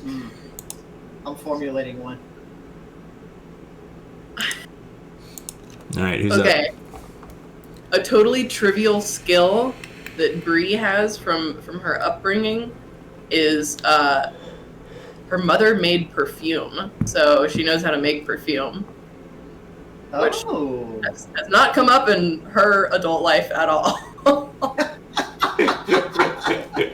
But hey, if we ever do need a situation where we need to mix the perfect fragrance, I was gonna Yeah. say I will also. Do you have provisions with a pure perfumer's kit or something like that, on your character sheet? Regardless, that's a cool tidbit. Should you ever be trying to track or identify somebody by their perfume, I will give you advantage on that for that. hey! Love it. I can't be killed. You're right, we haven't gotten to use that. Yeah. Oh yeah, Yeah, who put on the items that you purchased? Just so I know as a DM. Oh, I put them on. Wait, what was that a question? I thought you were talking about the periaptive wound closure and saying you couldn't be Oh, killed. no. I was just because you had granted her something for her tidbit. I thought I'd give that tidbit of mine. That is true. You are utterly invulnerable to all types of damage except for psychic, which you can only suffer from the horrible puns of your party members. Yeah, That's right. yeah, you have brain poisoning though. That's the secret. All right. Anybody else got a trivial but useful skill? I mean, I my whittling that I mentioned I can do the other day. Yeah. Is probably what I would say. That's What were you beautiful. Oleander. Oh, yeah, I was going to say that Oleander for a while when she was a teen was really obsessed with magic, but like not magic like stage magic, like moving cups and balls and shit Like around, sleight of and like hand card tricks and magic. stuff, and like doing them without any actual magic. And she wanted to really use it to like impress her peers and stuff, but everybody just thought that she was like actually just casting spells and shit. So people were like, "Whatever, you just read my mind." She's like, "No, it's the card. I did a trick." God, that's gotta I be the love biggest it. struggle. Amazing. God. Strongly encourage at any point if you have proficiency with any of those sets and you're in a bar sometime, you want to get some free drinks, let me know. I'll try to figure it out. That'd be fun. Oh boy. Ambrose? The one that Ambrose has that has not come up at all, and thank God it probably won't. So because as a satyr, I have Reveler, so I have proficiency in both performance and persuasion, which means I have proficiency with one musical instrument of choice, which is the pan flute. Yeah! Wow, way to play to type. Again, with the racist remarks. I was gonna say that is why he will never play the flute. That is why we get him drunk. We have to get him to play the flute. In another plane, he is like the Beethoven of the pan flute. Oh my god. Oh my god, amazing. Bree can play the violin. So, Impressive. I'm gonna pick up something. yeah. Yeah, you gotta learn something. Hurry Oh up. my god. And then just so everybody knows, I didn't realize there was an image of these in the DMG, but I have put in our little player chat a picture of the boots. There's just a dorky boots. Yeah, they're pretty dorky. I mean, they're not dorky, it's weird to just see, like, it's just like a pair of, like, very well illustrated boots, and that's it. Sure is. We'll Woo! find Glad out we what they took are whenever some- somebody identifies them. Who I'm knows? glad somebody was paid to draw that. Awesome. All right. Cool. Well done, everybody. We will pick this up again as you continue your journey into Wave Echo Cave next week, 7 p.m. Wednesday night, as we do every week. I don't think we have any like bonus action or additional content planned for this week, but keep your eyes out. Please follow us on Twitter, follow us here, follow us on our Instagram. Go check out our YouTube. If you have missed past episodes and want to catch up on the story, we have everything there. So thank you for being here. Thank you for supporting. Thanks for watching. Follow us here. Subscribe if you'd like to so that we can do some more cool giveaways and stuff. Any other announcements from anybody before we call it a night? Nero, Stay crispy. Nero and I are immune to COVID. That's an announcement. Hey, Oh, yeah. nice. We're Actually, officially immune. We can hook all the door down trucked- now. Hell yeah! and Robin trucked through a whole episode the day after second Robin, dose. Fantastic work. You did it. Are you You're like in feeling the okay mist. still? What's Are you that? feeling okay still?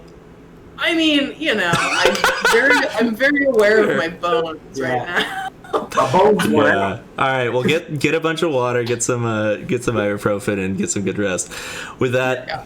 everybody, thank you for being here. We really appreciate you. Until next time, be safe, be good. Have a good night. Bye-bye.